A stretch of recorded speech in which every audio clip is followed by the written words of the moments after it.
Allah Janet Start Bismillahirrahmanirrahim. Starting day difficult. Once you start. Is it rolling? Acha, take a sec. Hey guys, I'm Mehdi. So I'm here from Fires Education Services. So basically, Achke, we're starting our first podcast and I have Fires sir here with me. So basically, the main idea of this podcast is to discuss about entrepreneurship, student life, and how to build your career, and like how you should shape yourself up as a student, and about education. So, sir, first let's dive into about you.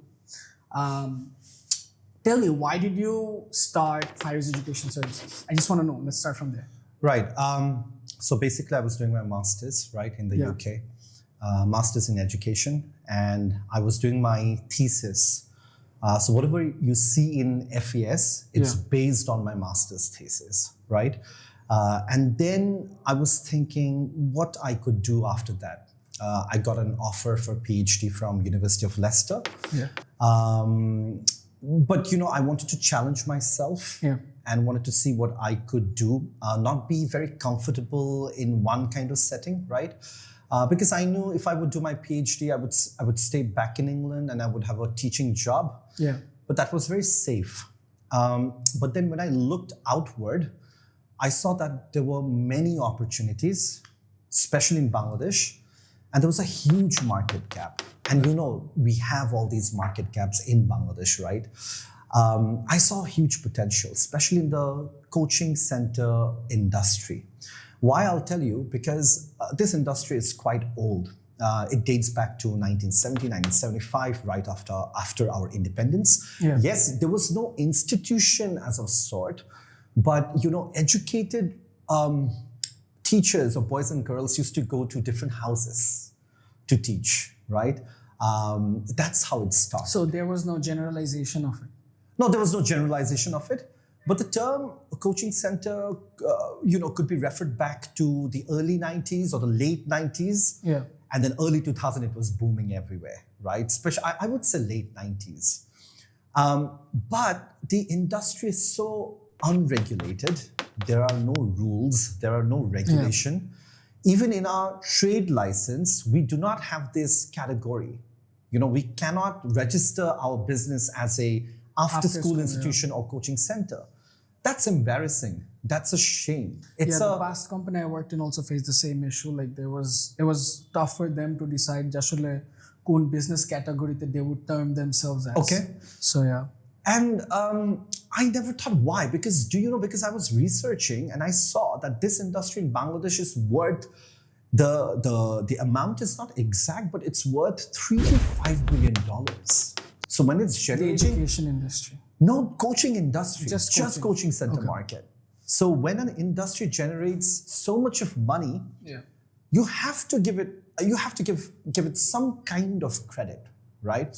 So I thought there was massive amount of opportunity in this market, but I also knew the challenges because I've never lived in this country. I went to a boarding school in India. I was there for 9 years. Yes, I did my A-levels here, but that was just for a brief period of time, 2 years, arai bochorer moton.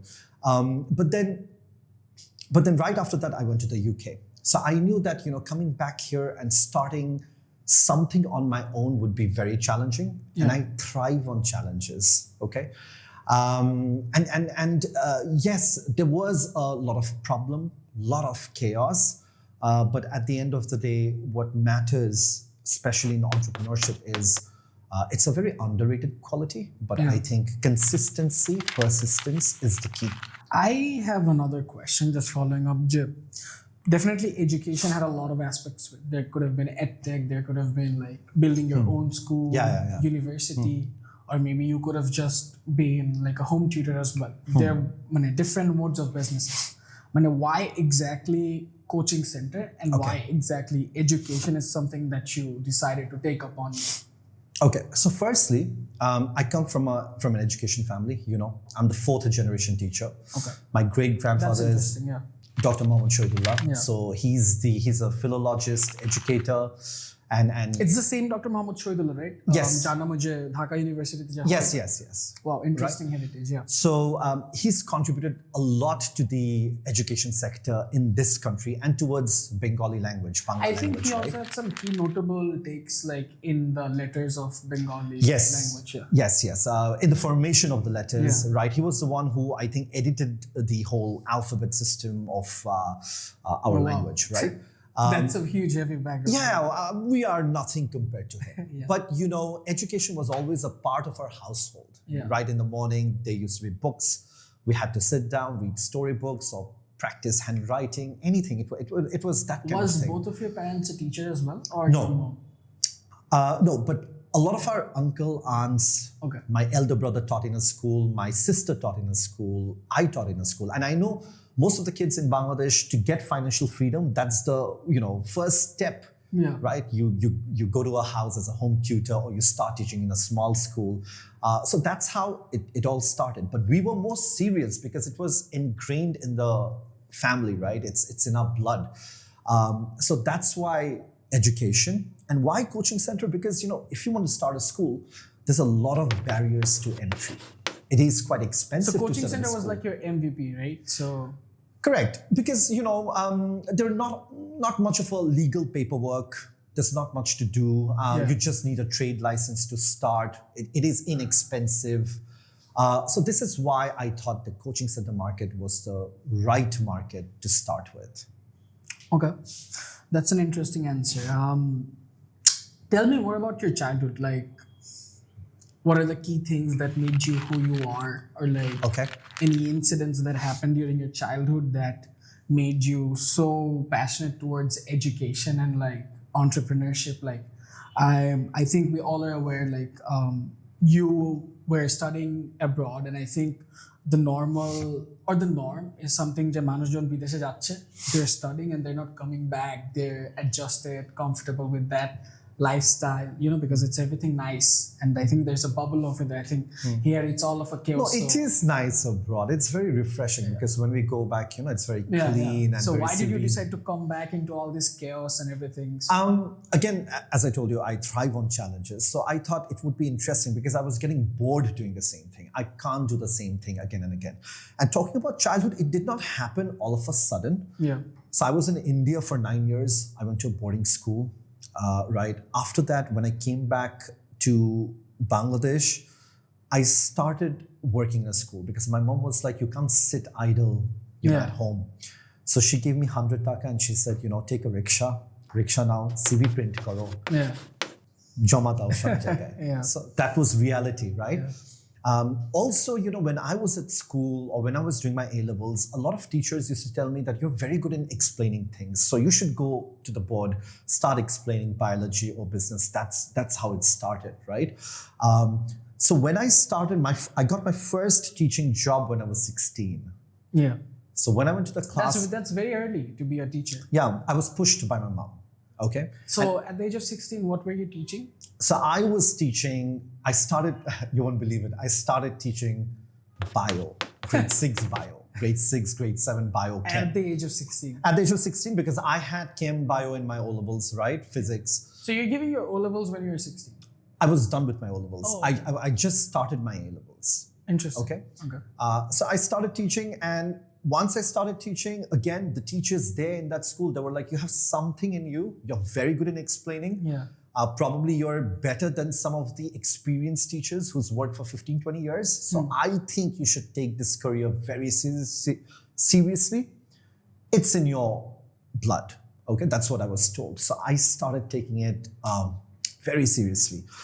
But then I also saw that I think I had to study the subject, Yeah. I had to, hone my skills and be better at it. Okay.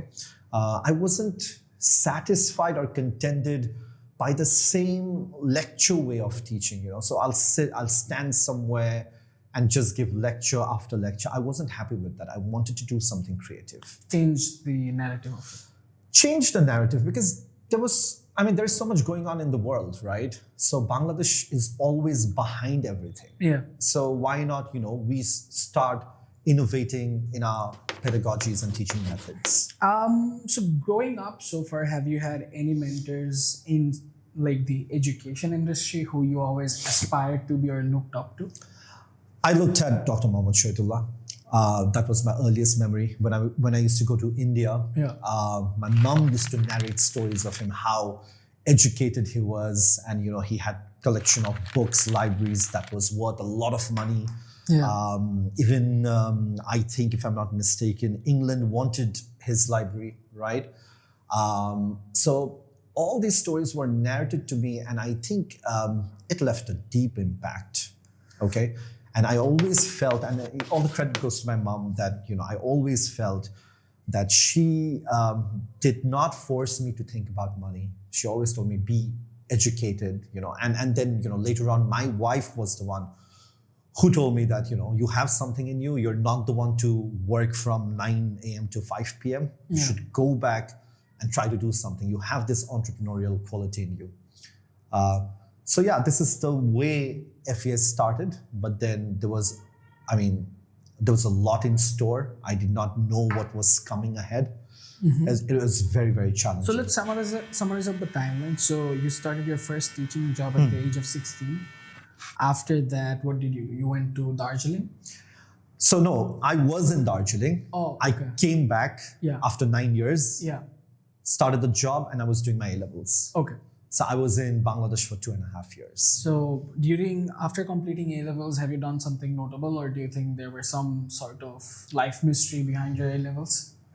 I did not enjoy doing my A-levels here, to be very honest. What's the reason? I think because I studied in India, and Indian teachers are trained and they're good. Are they much more, I think, sincere towards the entire education form? And like, I think Bangladesh আমাদের যখন coaching আমরা যখন পড়তে যাই, I feel like there's one teacher, but there's like 40 students. So if you think you're studying the student-teacher ratio. Yeah. So ratio. So that's 1:40. Yeah. So I think now if there's 2 hours, that's like 120 minutes, and now you do the ratio maths, it's like I think barely একটা student 3-4 minute বেশি personal care about attention পাইতেছে না. I think that's something I think you faced in your A-levels, right? True. You also have that in India, but I think the teachers in Bangladesh were not empathetic at all. Not only that, it was a highly unregulated market. They were not professional. They didn't look like teachers. I felt as if they were there because they were forced to work as a teacher. Just for the sake of being. Just for the sake of it. And, I hate this about the teachers in this country, and hate is a very strong word. The power dynamics between student and a teacher is very imbalanced. So as a teacher, I'm going to have 100% power and you 0. That's not how it works. And I will always demean you. I'll tell you bad things. I'll make you embarrassed in front of everyone, right? And I'm going to scold you. I think that's like lack of psychology from like the teachers and like understanding how students think and everything. And that's also a culture, right? That's a culture of our society. Yeah. And I did not like it. But, in India, we were treated as individuals. Even if I'm 15 years old. I was expecting like something similar. Bangladesh and India would be same to same, I think. But I guess Darjeeling education is a bit different. I think it's a much more premium if you compare it with all when over we India. were there, the quality was much higher, was much more higher. I can give you an idea. Our teachers were so friendly. They used to dance with us. They used to, to play with us. We had an Australian teacher who taught us Julius Caesar, and she used to enact. She used to sit on the table and enact, and it was a beautiful, lesson that we used to have with her. But I missed all of those. I'll tell you a story, I was confused which subject to take. So I went to a teacher, and he was like, okay, what do you want to focus on in Dhanmondi? And I said, business. Acha, ঠিক আছে, তাহলে business now, accounting now, economics now, math now. হয়ে গেল, ঠিক আছে, যাও. But later on, I discovered I did not like accounting. Accounting is not for me. So I'm not a robot. I'm not a machine that you are, burdening me with all these subjects. I should have taken English language or literature because, I'm told by my peers and everyone, and I also teach English in a leading university in this country. that I was good in English, and no one was able to, recognize that in me. That okay, Yeah, I think A levels English literature or language is very highly disregarded. People are always going towards engineering. Why do you think so? Why? Why do you think so? I think এইখানে আসলে the pressure comes from both ends. I think there's teachers that একটা mentality. There's students with a mentality of going abroad to different unis, and then there's parents also. So the way I see it is, for example, personally, I was facing that issue is I wanted to drop physics because I felt like having 2 subjects is good enough for me. I wanted to focus on my ECAs and other because I loved doing that more. And so far, according to my research, having 2 subjects is good enough, at least if you want to study in the country or abroad as well. Yeah, there are good universities that but maybe হয়তো স্কলারশিপের দিক দিয়ে হয়তো অত flexibility থাকবে না, but I think I'll still be able to get a chance. So, but my parents, they were like, why don't you have any science subjects? You only had physics. Why did you have to drop it? So this is like the mentality যেটা আসলে I think আমাদের স্টুডেন্টসরা বের হয়ে আসতে পারতেছে না. And I also see a lot of my friends are being influenced by the same thing, and them in return are influencing their friends. So I think যেরকম I remember আমার একটা টাইমে, I'm not gonna say who the teacher was, but আমরা সবাই মিলে এক টিচারের কাছে পড়তে গেছি, রাইট, একটা subject. I think we all ended up doing bad, and I think it has nothing to do with us being students, but I think it has a lot to do with the setting with the teacher as well. So এই যে influence, these are a lot of things that divert your subject choosing and everything. And পরে I feel like there are a lot of people যারা ওই যে ইউনিভার্সিটিতে লাফাইতে CSE করতে যাচ্ছে বা ইঞ্জিনিয়ারিং করতে যাচ্ছে 4 years down the drain, and you're like wondering where your life has taken the turn. So yeah, so I think that's a major issue. It's like the people around you and also the people in your home as well. Yeah, because I'll tell you something about the coaching market, okay? So, see, there are a number of factors that's playing underneath, okay? For example, the first thing, there's a syndicate. Okay, so there's a teacher syndicate. So if you're a teacher, and if I have good relations with you, your student will also study under me. Yeah. Then again, let's say if he has a good relationship with me, then my students will go to him. So there's a big syndicate. Is it like all over Dhaka or 3G specifically? Especially the Gulshan market. Okay, so there is a big syndicate, and there's a barrier to entry. New competitors can't come in very easily. It took me 4 years to break into the market. You know my story, right? Yeah. So syndicate was one of them. And actually, let's dive deeper into it. Okay, tell me. So after you're done with your A levels, you went abroad. What was your first bachelor's on? Arts, right? So I did a bachelor's in business and marketing. Okay. So that's what I did. Yeah. Because I'm very passionate about marketing. I also heard you did arts as well, right? Or maybe... No, I didn't do arts. I did English later on. Oh, right. Okay. That's a different form of art. Yeah. So after that, I did my master's in education and teaching from University of Leicester. And then later on, I also got a CELTA degree, which is an English degree from University of Cambridge. Because later on, my colleagues suggested that, I should teach English, and there is a market for it. So yeah. Fair point. Okay. So after you were done with it, you decided to come back to Bangladesh. So what was the turning point? What was the thought যে এখন বাংলাদেশে যাই গিয়ে কিছু একটা করি? Like what led to that? There was a market gap. I was sitting in the UK and I was looking at what people were doing here, and I thought, what are they doing? I mean, there's so much of ideas on the internet, on the web, around the world. People are traveling globally. I think global travel increased after 2013, 14, 15. Yeah. Why aren't people doing anything? Okay. And I thought there was a huge potential. And that's when my wife said, look, I think you should go back. And, in Bangladesh, business is good. Okay. So you should try your hands. So which year did you come back to Bangladesh? 2015. It was, I remember, January 27th. Wow. Okay, I remember the date. Yeah. Okay. So after that, after coming back, did you start FES at that exact year? In 3 months, exactly. 2 months.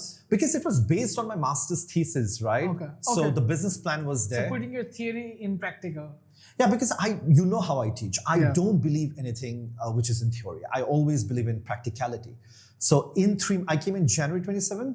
we launched FES on the 5th May 2015. How did it feel like transitioning like from idea to an actual coaching center, building it out, deciding what you're going to teach, hiring the right staff? What were the obstacles and how did you come to it? Was overwhelming. Yeah. And there was a lot of disadvantages that played against me. First of all, I never lived in this country, right? Yeah. So I didn't have any point of contact, any reference. I didn't know all these teachers that I know right now. Yeah. If I have any problem, I can call someone who's going to help me. Okay? So that was a big issue. Of course, I was scared. Was there anyone who guided you during this entire process? No one. Everyone said I was going to fail. Okay. Okay? I wanted to ask one more question. I think you come from a family of businessmen and everyone who were like, I think, serial entrepreneurs. How did they perceive it? Like I'm pretty sure you are an entrepreneur as well, but like family eyes, it might be something like, oh, okay, now he's going to be a teacher. Like, Yeah. What was that like? It wasn't a good feeling. Our people around us do not see teachers as proper professionals. Yeah. Our job is always looked down upon. I really don't know why, but it's one of the most thankless job. Yeah. It is also one of the most frustrating job because you have a lot to do compared to other professions. It did not feel nice, but my mom was with me. My wife was with me. I think that was enough. But other than that, everyone thought I was mad because, I studied in the UK. I had good degrees from good universities. Why am I spending my time here? Yeah. I got good offers from other schools. I got good offers from my family members, from my dad, that, okay, I can join their business or their family business. But I think that's the traditional route most people would have taken. yeah, but this is FES, right? So I like to create my own environment, own ambience. If I was under them, I couldn't have done what I have done here right I think now. your personality is being reflected here. I think it wouldn't have been reflected if you were at some Correct. other business. Correct, absolutely. Okay, cool. So moving forward, I wanted to ask, like, let's say, initially when you started with one subject, or did you start with like 3, 4, and you had other teachers with you? So we started with 7, 8 subjects, and that was a mistake. Yeah. So my advice to all the entrepreneurs would be, do not start with a lot of products in the beginning because you might waste money. Maybe have 1 or 2 and perfect it. Correct. Just have 2, 3, or one or two. 2 is fine. So if I had to go back, I would start probably 3, 4 subjects. Start with the compulsory subjects, Yeah. Bangla, English, Math, and have business, eco accounting. That's it, and then slowly introduce other subjects. So when you're starting off, do not start with everything because the investment will be high. You'll have a lot of pressure and stress and headaches. But yes, that's how I started, with a lot of subjects, and then I was like, what is this going on? Okay, so you started luckily within 3 months. That's like some sort of rapid execution over there. So after that, what was the next 1 year like? I think the first year was good, not bad. Because when you start a business, you have a sudden peak in the beginning, if I'm not mistaken. Yeah. Right? So I think that was the period, and we had some students from Scholastica. My best friend helped me out, and that's how you start business, right? Your friends come over, they refer. Referral, word of mouth. Word of mouth, and some students joined, and those were really good lads. I enjoyed them teaching, and the culture was very different here.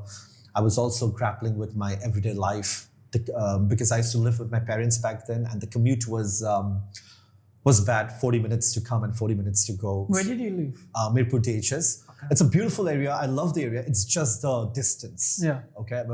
Because we entrepreneurs, we always think of productivity and efficiency. Efficiency. So I do not want to waste 1.5 hours every day. That was the issue, but I was getting used to it. The first 6 months, I was very sick, UK sick. I wanted to go back. I wanted to get a UK visa as soon as possible, see my friends. I lost a lot of weight in the beginning. We'll try to put the pictures in the podcast. And then I fell miserably sick because I was working day in and out. I was doing everything by myself. I think for new entrepreneurs, please do not ask your father's assistant to do it for you. go to the office, go to the government office, pay taxes on your own. Yeah, I think a lot of us have it easy. Like, I think যেরকম recent আমার কয়েকটা friends, they start their own business and they're basically working. So their entire business is basically like a IT firm যেখানে ওরা সবকিছু outsource করবে. So I'm not sure if you know this, but let's say IT firm যদি বড় বড় projects, especially foreign projects এ কাজ করতে হয়, legal documentation is a very important. Oh yeah. And the policies, right? Yeah, and I'm not sure এখন নতুন government কি করছে, but past governmenটের legal policy was very I would say interesting and fucked up. So এখানে আসলে সমস্যাটা ছিল যে for every income you get, like let's say every retainer or every new project you get, so you have to pay an additional income tax and also charge the client a VAT. So after the additional income tax, at the end of the year, profit যেটা থাকবে ওইখানে আবার 27% একটা corporate tax হয়. So like these are learnings, like let's say my friends, I think ওরা অনেক easily শিখতে পারছে because they had their father who was in the same industry, worked and everything. So each guy, I think you said you did it all by your own. So how did that feel like? It felt good because again, all the credit goes to my boarding school experience. We had to do everything on our own, from making your own bed, sometimes washing your own clothes and undergarments, right? That's how life is, or folding your own clothes. So I was pretty much used to doing things on my own, even in the UK, doing your own groceries and, doing all adult stuff.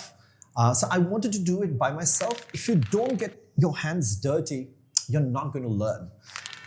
So I lost a lot of weight and I went to the doctor and he said, your metabolism is quite high. You need to eat frequently. And then I started having 5-6 meals a day. And then slowly, I think 4-5 months, I had a good health, started increasing weight. And then I think my confidence grew.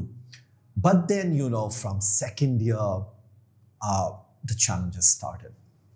What was second year like? It wasn't good because the students that we had did not come back. And it wasn't because of me, because we did not have. Here's the biggest problem in the education industry in Bangladesh. There are no trained teachers. We do not have good teachers. So it's just degree as a teacher হয়ে গেলাম একটা জায়গা নিয়ে, right? Yeah. So for example, would you operate yourself under someone who does not have an MBBS degree, a doctor? No. Never, right? Yeah. So how can we teach a child or children without having an education degree? Okay, because we're going to impact their lives. I think a lot of our teachers, especially A levels and O levels and let's say below, either actually কোনো certification or কোনো proper licensing নাই that you're valid to be a teacher. I think here we lack in policies. And I hope regulation as well. I think the current government should come up with a policy like you need to have masters in education, or you need to somewhat do a course run by the government, or you could do a course in one of the affiliated universities, and then you can become a teacher. I think one of the biggest impacts that every student has is যেরকম for example আমি আমার স্কুলটাকে example হিসেবে use করি. So BIT তে যেরকম when they're hiring teachers, right? They're hiring people who have just graduated from university, which is completely fine. But I think যে মানুষটা university থেকে গ্র্যাজুয়েট করছে, or capability in terms of psychology and understanding student behaviors, dealing with complex and chaotic situations of whatever happens inside the classroom, setting the right goals for the students, এই জিনিসটাকে কিভাবে mitigate করতে হয় বা even deal করতে হয় in the first place, এই লার্নিংটা কিন্তু সেই গ্র্যাজুয়েটের নাই. No. Because no one knows that there is undergraduate degree in education and teaching.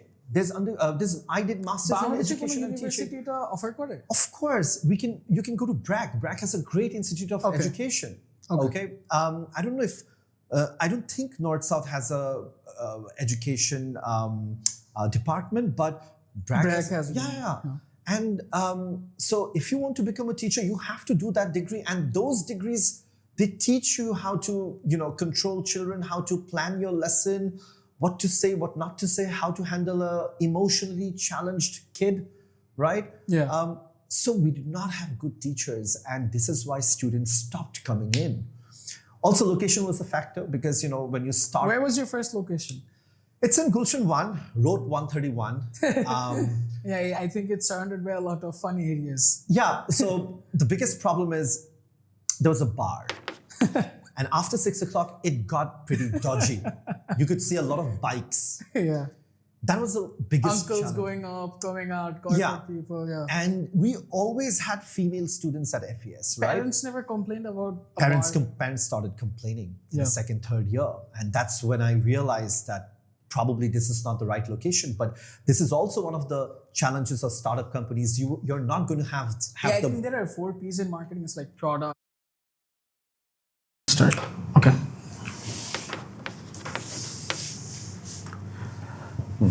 So you know how like there's like 4 P's of marketing. There's price, there's place, there's product, and there's promotion, right?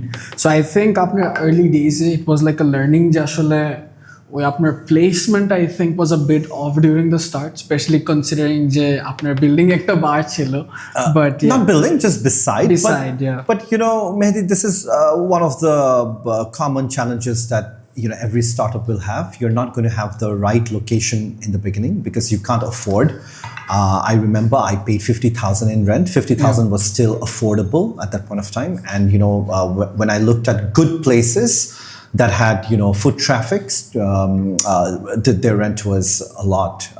2 lakhs, 1.5 lakhs, 1 lakh. So we couldn't afford that. But you learn from it. You learn from it. That's how it goes. And yeah, because of location, teacher was the first challenge. We didn't have good teachers. The second problem was location. Yeah. And so product and place both. Yeah, product and place both. And I realized that very early on that, okay, we need to work on it. And then we started looking for good teachers, but it wasn't working. Teachers were changing again and again. And that's also not a good sign in an education institution. Yeah. You can't change teachers so many times. But I think we were working with rookie teachers or new teachers. I'm not trying to disrespect them, but they were just not cut out for the job. And this is why we did not have the flow of students that we wanted to have. So that's how 2017 was still okay. 18 and 19 was very bad. So far, 5 years? So next year it'll be 10 years. 10 years. Yeah, I was very young when I started this company, so it's also very emotional. So right now you're 35? Yeah, I'm 35. So you were 25 when 24, 25 when I just started. When I was planning, I was 24 when Pretty we early, launched. Yeah, according to Bangladeshi standards, I think it was very early on, given that I did not take any assistance or any help from my family or relatives. It was just me in terms of finance. We started with 2 students, 2 teachers, and 3 lakhs taka only. And I just told you, right? It was very emotional because I was quite young. And this is where persistence and consistency comes in, perseverance comes in. Yeah, I think persistence is a very important thing that nowadays founders and students সবার মধ্যে অনেক lack করে. Yeah, it's a very underrated quality, no? Yeah, Why? I think it's the focus behind the goal, the object, and I think motivation actually. Or do we live in a very digital world? We have ADHD. I think digital is not the issue. For example, আমি যে পড়ালেখা করতেছি কেন করতেছি কিসের জন্য করছি এটার কিন্তু কোনো ক্লিয়ার অ্যানসার কারো কাছে নাই। I think if I ask 75% or 70% of the students will be like, I don't know, কেন করছি জানি না। So I think life-এ ওই purpose-টা is very important. I think ওই purpose-টা নাই বলেই people are lost. And I think তখন we're just doing it for the sake of doing it. Parents বলতেছে সবাই দেখতেছি করতেছে। I think that's a huge factor. যে just করতেছি তো করতেছি। Anyways, let's move on from that. I want to ask a few other questions. Let's say, in this 10 years that you've operated FES, actually, I want to hear about some notable times যেখানে আপনার financial crunch অনেক বেশি ছিল, and ওই টাইমটাতে how did you feel? I think, I mean, when you have financial problems, especially in a new company, in a startup, you feel very down. You feel very, very bad because, probably our revenue was not even, there were times when our revenue was 1 lakh, but then, our expenses were 1 lakh 52 lakhs. So I was charging my credit cards, right? And I was maxing out my credit cards. and then the bank starts calling you every day in the morning. Yeah. I went through that, in 2018. It was not a lot. How did that feel, like taking the call from the bank and like you? I felt like a thief. Yeah. I felt like a thief, as if I was running away. Also, I think Bangladesh's economy is not supportive to young entrepreneurs. That's a big complaint that I have.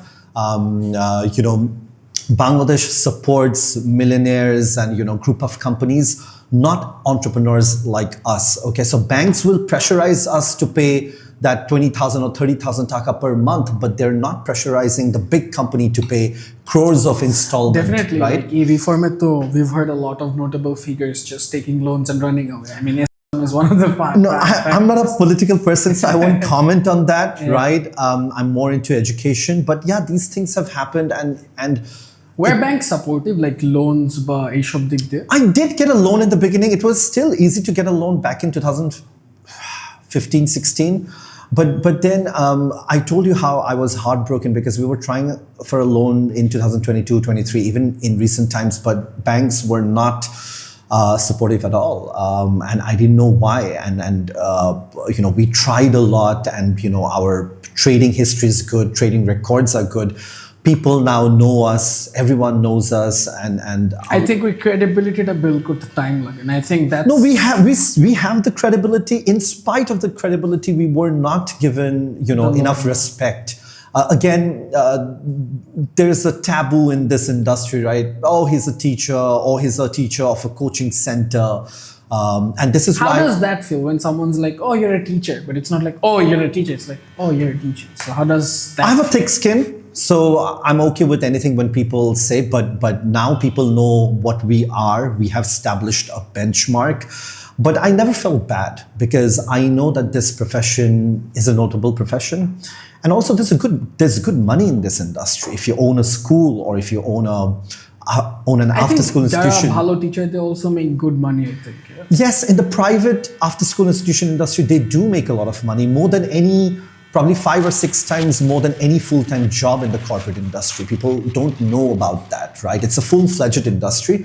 But I would like to request all the banks and other ancillary services to support us. Right, we may fail to pay back an installment, but we are never going to take your money and run away. Yeah. I can just buy a ticket right now, and I can be in the US tomorrow morning. You know that, but I did not run away. I was there picking up the phone calls and trying to solve the problem in real time. Did you mortgage anything regarding this? So it was just like, when are you giving the money back? Yes. And I maxed out pretty bad. All my credit cards were maxed out. And how many credit cards did you have back then? 4 or 5. So that's like a lot of money you maxed out. Yeah. So, and then I just have now 1 credit card. I've learned my lesson. Yeah, I think this is a very important financial lesson, that always have like maximum 2 or 3 credit cards. Like use one for like any instant medical expenses. Like I think people that are 10টা 5টা that's risky. Because there is a technical aspect to it. Yeah. Let's say you have a credit card of 1 lakh. Your income should be 10 lakhs. Yeah. Okay, that's how you can pay back. Yeah, right? but it's like 2x, 3x of your salary. That is the scary part. Yeah, that's a scary point, because once spending habit to chole ashtese. Right, and once you're spending, let's say 50,000 taka on your credit card, you have to pay right the next month. Yeah, so if you can't pay out from your salary or from your business or from your profit, then it's a big problem. So I learned in the hard way, but then things became worse. 2020. We were hit with COVID. Yeah, let's talk about COVID. What was that like? Like the transition from I think I remember my last day in school. When did COVID happen? March 14th was my last day in school. I remember, I think it was a Tuesday or a Wednesday, and we closed down our institution on March 22nd or 23rd. That was the last day I went in. And then we shifted to online, right? But I think I take COVID as a blessing in disguise, because tough times make tough men, right? Yeah.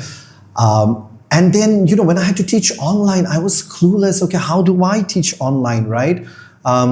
Do I teach using an iPad, or do I use this particular gadget? Which software do I use? If you look at my first online classes, they were so bad.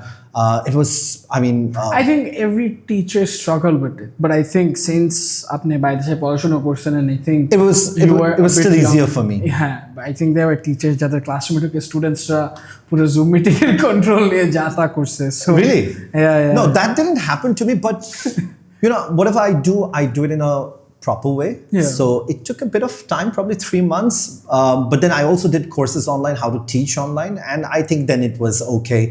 Started using, StreamYard and OBS and, putting backgrounds. OBS Studio, yeah. Yeah. Then those really help. But I think majority teachers are not that tech savvy. So ekhane jeta hoy jerokom amra jokhon school e chilam tokhon I was in class 8. I remember my friends just like they hijacked the classroom. The teacher is like, "What are you doing? Stop it, Aishay." And meanwhile, they're like gorillas dancing. There's a huge video of it in the screenshot. So it was, I think that's funny, but I also feel like teachers had to go through a lot, time to adjusting and getting equipped with it. Because you were teaching offline throughout your life. All of a sudden, you are asked to teach online. How would you feel? I understand. And I know that senior teachers, old teachers faced a lot of problems. Okay. Yeah. We did not, because we were more acquainted with technology and we figured out a way. Yeah. And that also gave rise to the new breed of teachers like us, right? Students felt that they had to go to more younger teachers to get quality, quality classes. True. So, COVID, I wanted to ask another, let's say, a business aspected question. Let's say, how many students declined? Was there a decline even, or did it grow? Like, what was it like? For some, it grew who were doing well, but we were already struggling. So our numbers went down. Okay. And it was pretty bad. But that didn't mean that I'm going to stop. I was like, people don't know how I teach, because most of my students were like, you're a very different teacher and you have this technical aspect to it. And I think you should show the country how this is done.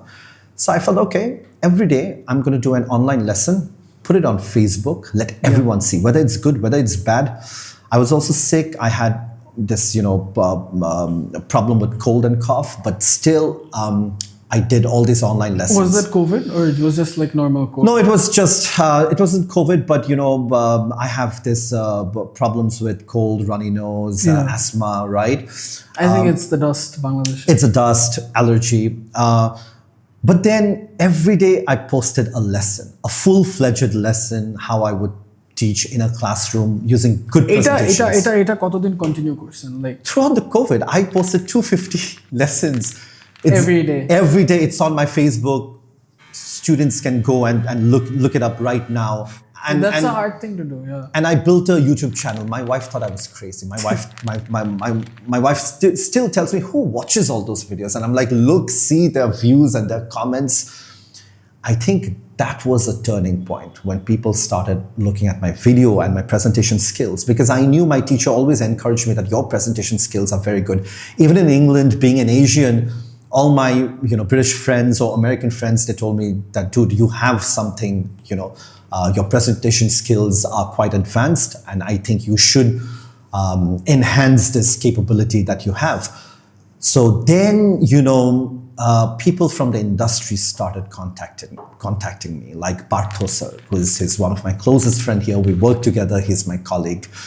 Then, a lot of the greats in the industry. What do you think are the qualities that makes a good teacher a great teacher? Like, what do you think separates that?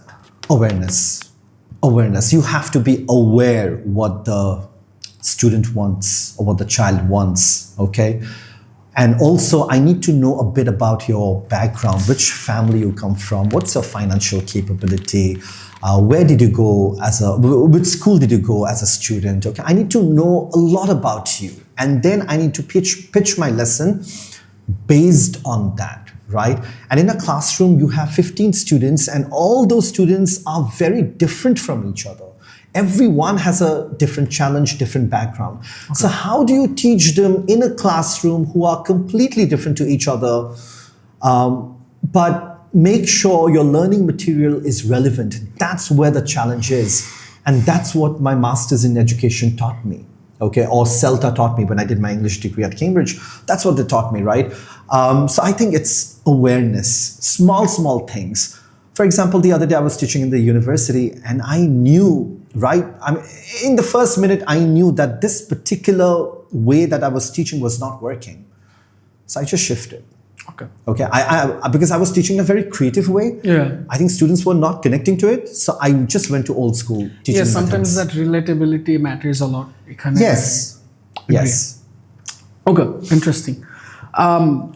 The next topic that I would like to go forward to is about like competitors in the industry, or maybe let's say when you were getting all this highlighted, especially because I think you were doing things differently. Like we did things very differently. Kuno business, digital marketing, content, eagle focus on, and I see you doing that all of a sudden, like way too much, way too aggressively, and then.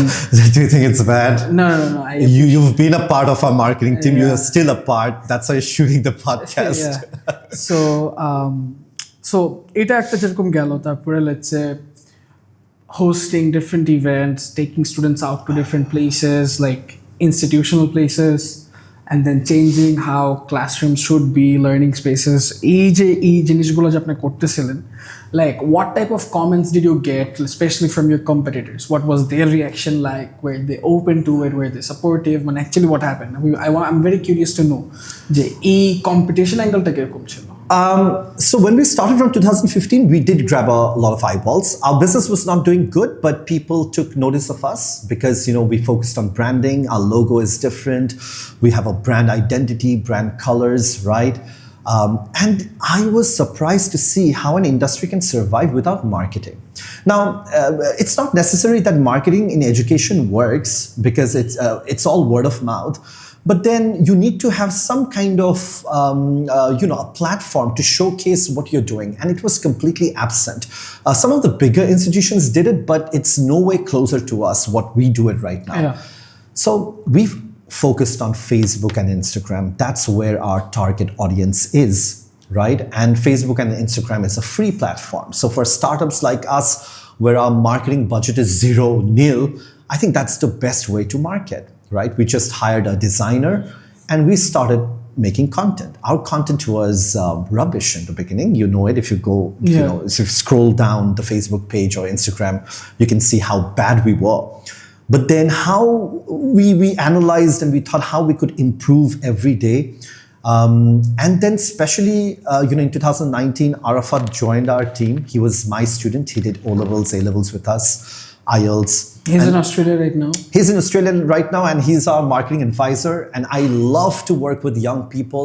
I'm so sorry, I'm not used to working with the older generation. Yeah. I work with young boys and girls like you because I think they're highly creative, innovative, quite very fast. And then he came up with all these ideas, templates. Okay, we should use all these 3 brand colors, these 3 fonts. We should have more attitude. We do not need to look like an education institution. We can be something else. It's okay if we look like a design company. That's the beauty of it, right? So we started trying a lot of things and competitors took it in the good way. They emulated us, which is good. They encouraged us, they appreciated us. But I think the game changed after 2020. I think after 2020, when COVID happened, I looked inwards and I asked myself, what's going wrong? What we could do to make it better? And it was the teachers.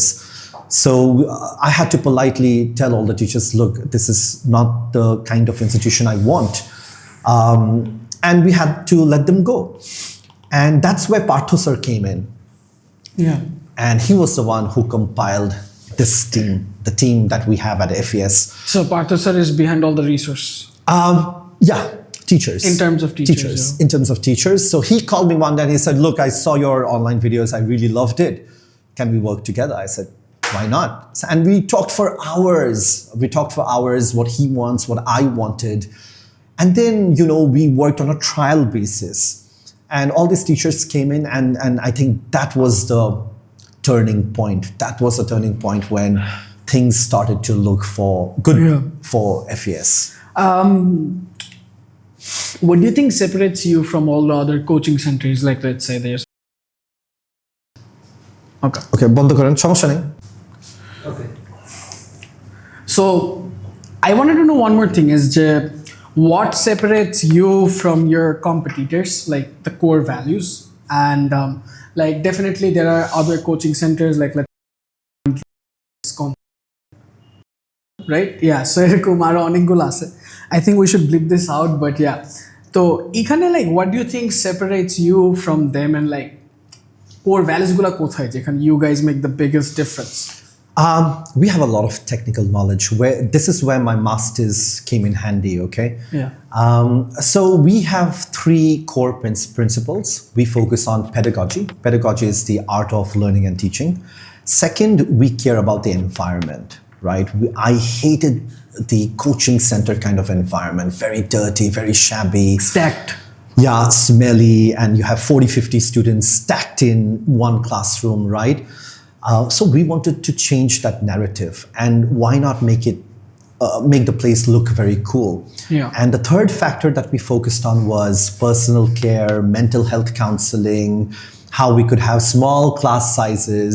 If you do not understand in this class sizes, then I can take you to another room, which is a smaller room, and then teach Personalized learning. Yeah, to make you feel very comfortable. Sometimes students, they are a bit shy in front of 15, 20 or 30 students.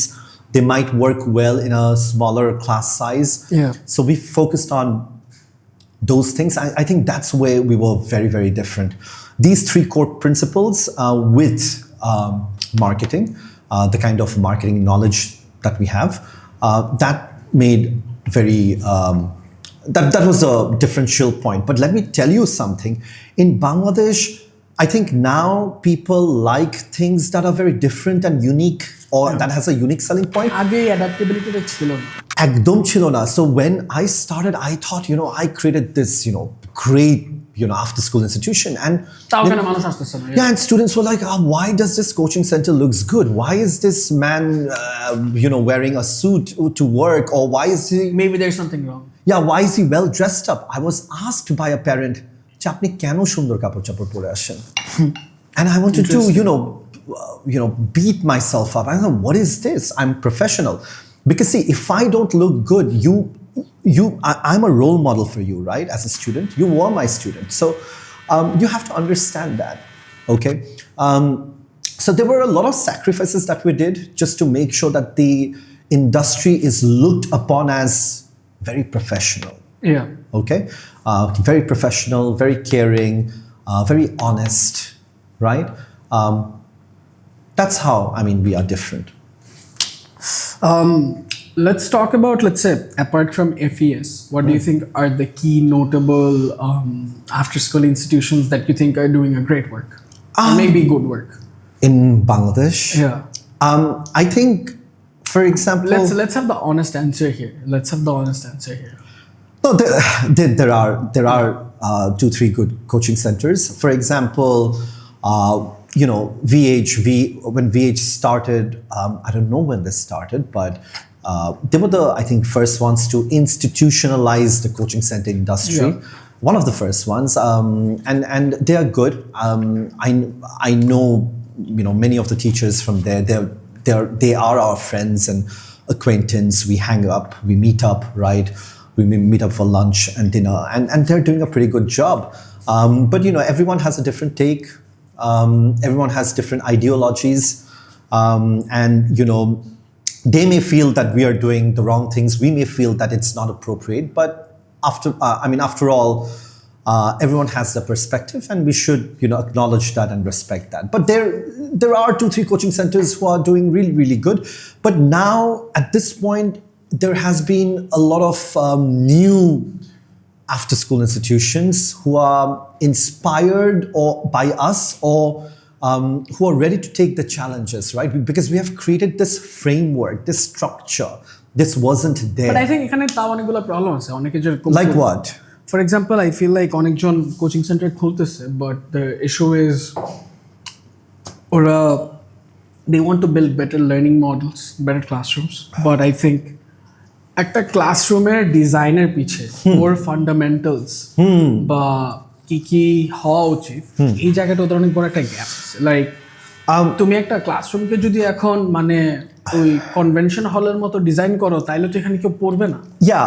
So I think these are the mistakes মানে they're making. মানে যেরকম I recently saw this one institution, they wanted me to come and help them with their marketing and they said they have a good classroom and stuff and I was like ঠিক আছে দেখি কি I know which institution you're talking so about. মানে it looks like a convention hall and আমার কথা হচ্ছে তুমি তো এখানে বিয়ে শাদী Does our classroom look like a convention না hall? exactly it's simple it's I think মানে key purpose stay different so এটাই Yeah, so again, see, technical knowledge helps. So I would like to give you a breakdown here. For example, if I'm designing a corporate office or if I'm designing a restaurant, I can use a lot of colors, right? Because, you know, I mean, you go to a restaurant, let's say once a week or once a month. So if you throw in a red color or green color, it's fine. You know, it'll make you feel happy for 1 hour, 2 hours, but you can't do that for an educational institution, right? Because students are going to spend 2 years, 3 years here. Our students here spend a lot of time. You know, they study in this table for 6, 7, 8 hours. So you can't have those loud colors in your walls. yeah I think it ruins with productivity. Correct, okay? It creates an obstacle. So this is why if you look around, see, we have white, off-white, light blue, brown, gray, greeneries. Our classroom is very simple. We have pictures of, people who have achieved a lot in their life, but they're from underprivileged background. There's a scientific theory to it because it motivates you that, oh, if they can do it, I can also do it. So these kind of technical knowledge is missing. Again, coming back to the point, teachers need training. They need to have education, bachelor's in education, master's in education. These things will create a very good industry. So, for example, do you think maybe EdTech is everything about education? I disagree. I think EdTech is not everything. Okay. I feel like education and real touch is still needed. Okay, now I'll tell you. Now, how it was portrayed without taking any names, because, I know most of them, they're my colleagues, I have great respect for them, but how EdTech was pitched and how EdTech was promoted back in 2015-16, it was as if education is all about EdTech, which is completely wrong. It is just a small part of education. Yeah. And when all these online schools were coming in back in 2015-16, you know which ones I'm talking about. I was very scared. I was intimidated. So I called some of my cousins, went to Dhaka University. They were researchers and I called them. I said, look, I'm scared because I started an offline institution. If online education takes off, I'm going to fail.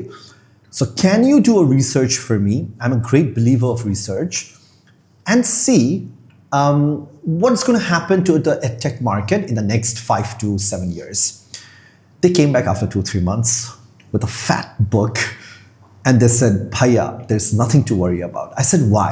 Yeah. And they said, EdTech is never going to replace education, offline education, personal education, because students always want a personal human being in front of them. And EdTech will be used complementary, not alternatively. Okay, it's an additional part to offline education or physical education. For example, I'll give you a lecture in the class, I'll teach you, and once you go back, you may have to see my video, or you may have to check out my notes, or you may use our new AI tool, just an example. So it's just a complementary thing to offline or physical education. It's like, so there's bread, there's butter. Yeah. But doesn't mean the butter can replace the bread. Oh, the bread's necessary. I think you've just, hit the point, right?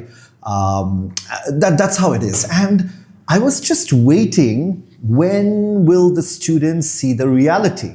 And thank you, COVID, because when COVID came, everyone thought offline education will go away.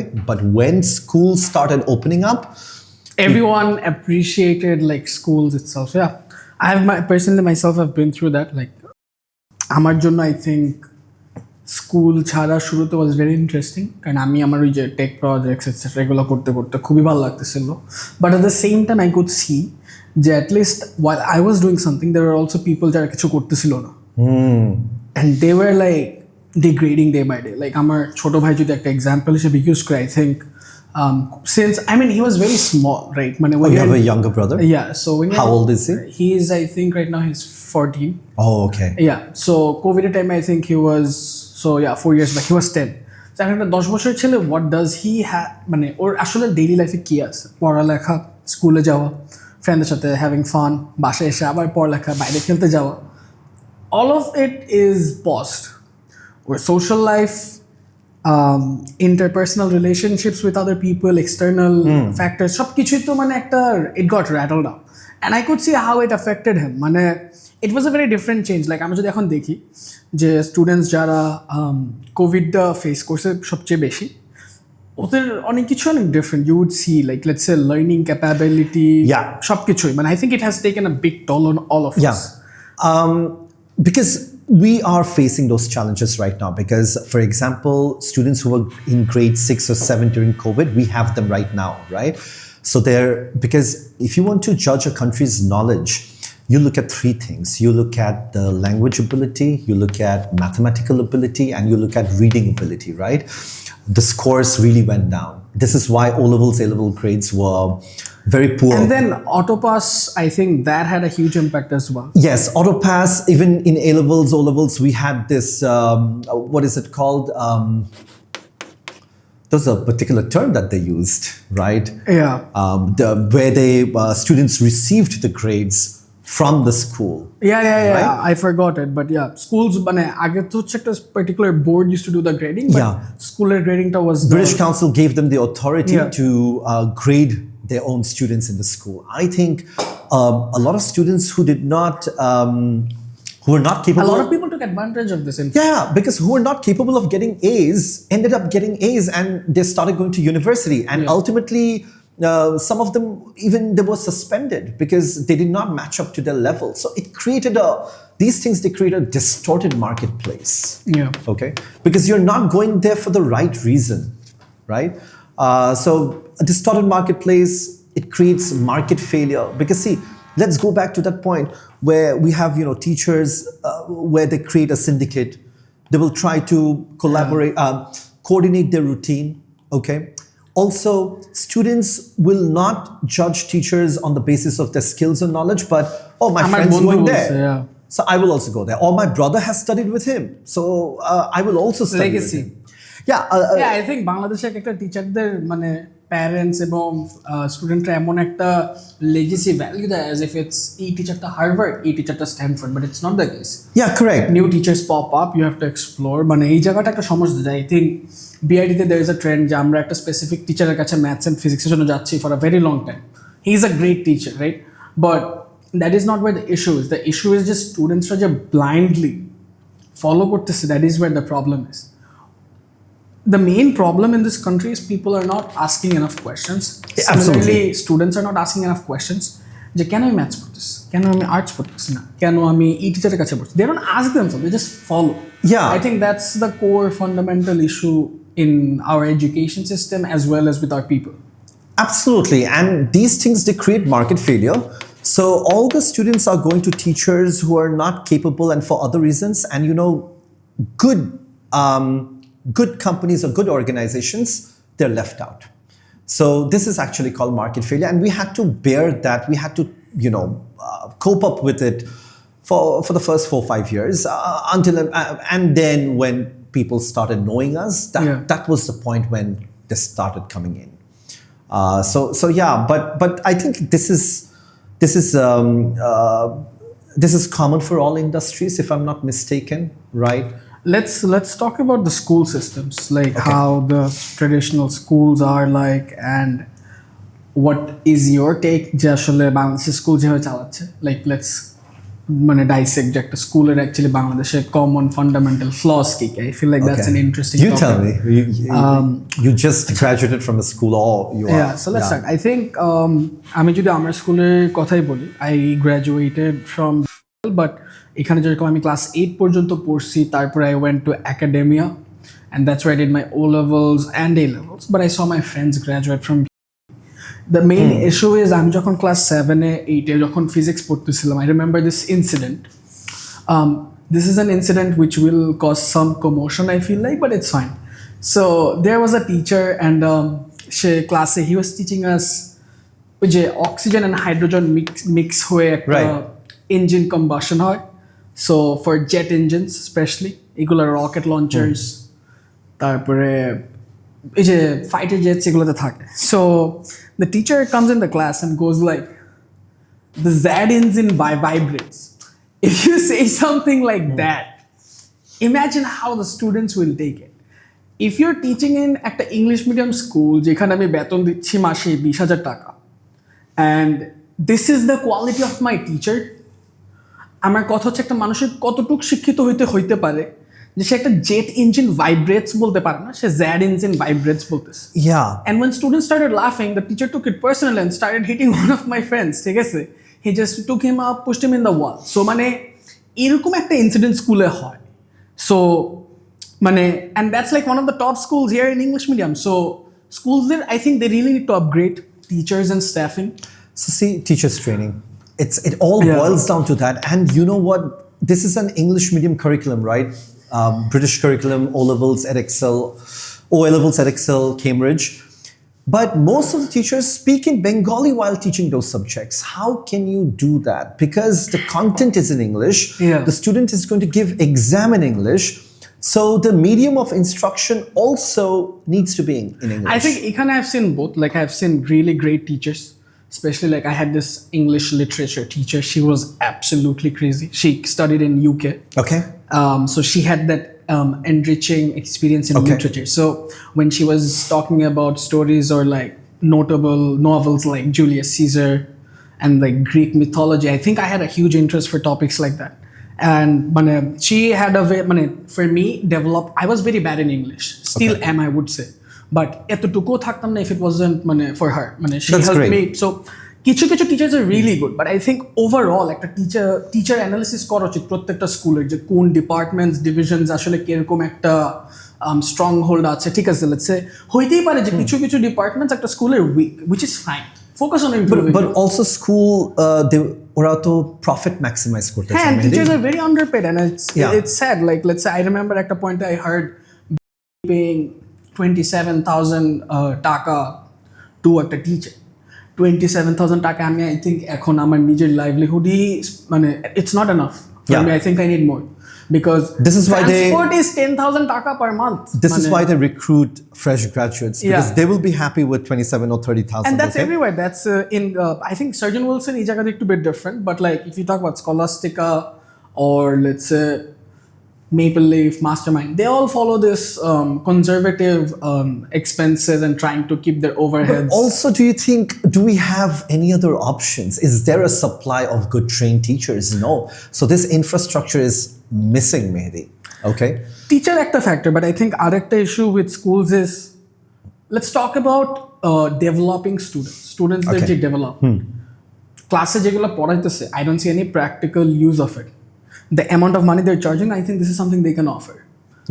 For me, class 7A, we learned about HTML and CSS. So those who don't know, HTML and CSS is a coding language or a programming language. It's used to build websites. এখন এটা যে শিখাইছে আমাদের যে teacher ছিল সে নিজে এটা ঠিক মতো পারতো না, and he or she was a CSC graduate. But এই জিনিসটা like আমি personally explore করছি, I found it really interesting, but I feel like my classmates missed out on this big time.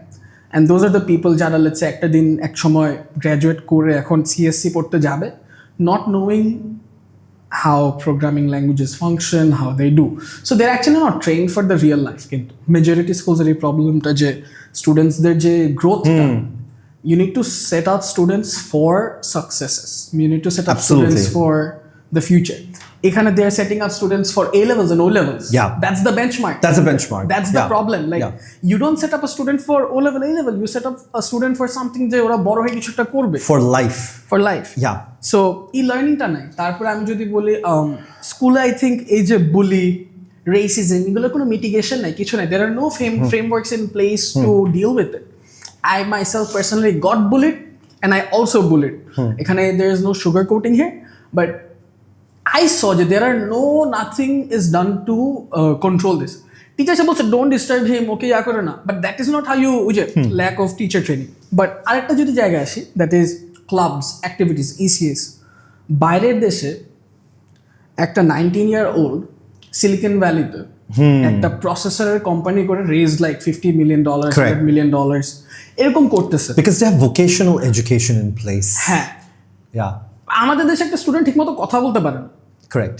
So that is a huge issue. Like when you talk about public speaking skills, there are people যারা ওই যে MUN এ গিয়ে যায় হচ্ছে গিয়ে to do like other stuff instead of doing actual MUN debates. Yes. So আমি যখন MUN করতে গেছিলাম, I thought MUN is going to be a fun thing. গিয়ে দেখতেছি যে একটা let's say এখানে তো একটা specific agenda থাকে যেটা নিয়ে সবাই ডিসকাস করেন, there are countries assigned to each people. 30 জন মাত্র কথা বলছে, 3-4 জন মিলে ডিবেট করতেছে, 3-4 জনের মধ্যে একজন জিতে মনে করেন সব ইনস্টাগ্রাম স্টোরি দিতেছেন সবকিছু, মানে তো এটা কেমনি এমিউন হলো, বাকি 30 জনের পার্টিসিপেশনটা কই? কিছু না, ইটস জাস্ট মানে ইটস আ প্রম শো। এটা এমিউন কেন বলো? It's weird. সো এই যে ক্লাব ডেভেলপমেন্ট অ্যাক্টিভিটিগুলো কিছুই নাই। Barely recently schools are getting like swimming pool, এগুলো this were never a thing. সেটা বুঝলাম। Why don't you develop sports? বাইরের দেশে এই যে মানুষ মনে করে আইভি লিগে পড়তে যাবো, Ivy League কিন্তু it's not because of education, it's because of sports. Yeah, extracurricular, co-curricular activities. It's like 8 top universities যারা combine হয়, they form this league যেখানে sports খেলতেছে of all different categories, basketball, swimming, football, cricket, etc. Right. আমাদের এখানে sports develop করতেছে না, we're not building athletes. We're only focused on building two things: engineers who cannot build anything, developers who cannot develop shit, and businessmen who actually don't know what business is. They only know, let's say, Pessel's analysis. They all know these theoretics, but when you talk about building a business, so এই জায়গাগুলোতে I think is that there's a huge gap. Yeah. So মানে let's say if I was the headmaster of a school, really sorry যে অনেক rant যাচ্ছে, but let's say if I was, what I would do is একটা school I would introduce একটা specific clubs, একটা develop athletes, আর একটা it's something that should be common, life skills, communication, public speaking skills. Then there should be conscience. There are students who grow up, do drugs, end up doing a lot of bad stuff. That's because school conscience bole kono ekta jinish build kora hoy na. I don't see a single chapter in my school after class 5 that talks about conscience. You cannot build conscience ekta class 5 er student to do because he is not mature enough to understand. Class 9, 10, these are shaping, these are time when you shape a student, you mold them for the future. So each time the conscience is very important, but এটা কিন্তু build করা হয় না, the right, wrong, বা actually life এর perspective টা কি হওয়া উচিত, purpose কি। Students are lost, and এখানে একটা huge research drain হচ্ছে, and এই স্টুডেন্টগুলো they're like দেশে কিছু করার নাই, এই নাই। এখানে স্কুলের একটা সমস্যা আছে, স্কুলসরা কিন্তু চাইলেই অপরচুনিটি ক্রিয়েট করতে পারে। বাংলাদেশে যদি টপ 10 স্কুলস একসাথে যদি কোলাবরেট করে একটা আইভি লিগের মতো আসে যেখানে আমরা অ্যাথলিট ডেভেলপ করব, তখন কি হচ্ছে যে অ্যাটলিস্ট যারা এখন হইতেই পারে যে আমার খেলতে ভালো লাগে, আমার পড়তে ভালো লাগে না, বাট ডাজন্ট মিন যে I am a bad student, it's just my specialization is exactly so এটা ডেভেলপ করা হোক। এখন যার সিএসসি বা কম্পিউটার ভালো লাগে, ওর তো স্বাভাবিক আর্টস ভালো লাগবে না, doesn't mean you grade him on arts, you grade him on something else. So ওর জন্য স্কোপটা থাকা উচিত। বাট আই ফিল লাইক পুরো জিনিসটা একটা জেনারেলাইজড ভার্সন যেখানে স্পেশালাইজেশনের জন্য চিন্তা কেউ করতেছে না। এখন বলতেই পারি যে universities where you go and specialize, but if that was the case, I think that's too late. That's too late. Yeah. Because that's where we came in. So our third factor was personal care, counseling, right? So you get to know the students, what are their strengths. Yeah, counseling, I forgot to add that. That's a very big point. Yeah, so we try to know what are the core strengths of a student, core weaknesses of a student. You might not be good in science, but you're very good in business. So let's focus on that. And what can we do in the future? Okay, and students, they always have abilities. And knowing science subjects, ki bondo korbo?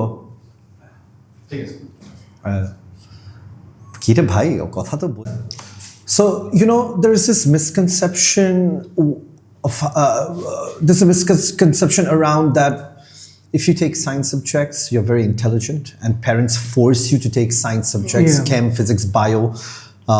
I'll add to what you said. If you become a doctor, engineer, or a pilot, then only you're going to do good in your career. If you study business, you're not an intelligent student. If you,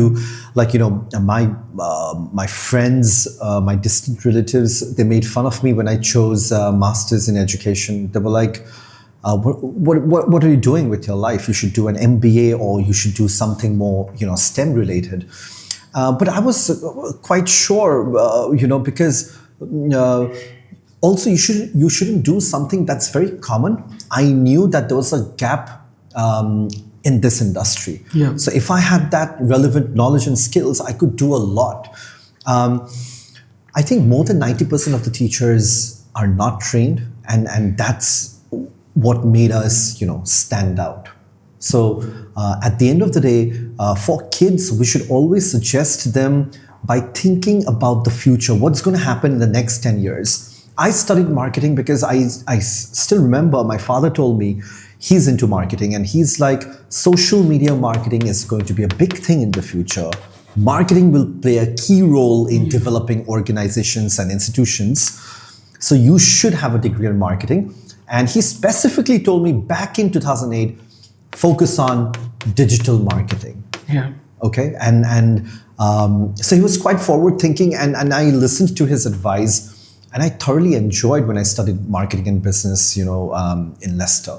And that is missing what you were heavily criticizing the schools, right? So that is actually missing. So, teachers and students should sit down and talk about what's good, what's bad. একটা জিনিস হচ্ছে যে স্টুডেন্টদের মধ্যে একটা culture build হয়, like those like oh my god, this is them, oh shit, like মানে স্কুলে একটা স্টুডেন্টসদের একটা I think peer pressure, okay. Idolizing other, মানে come on, y'all are in the same batch, same students, look at each other respectfully, no one's bigger than anyone, everyone's equal.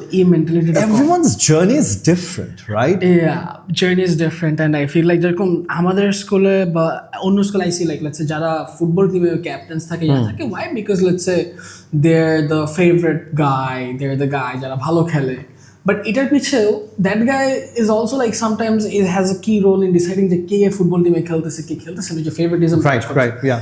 এই জায়গাগুলোয় টিচারদের আরো বেশি involved হইতে হবে to mitigate absolutely, this type of situation. এটা নিয়ে I feel like teachers are unbothered. No, because there is this student-teacher relationship dynamics, okay? Culturally in Bangladesh, what happens, if you're a student, you have zero power, and I have 100% of the power. That's where things are going wrong.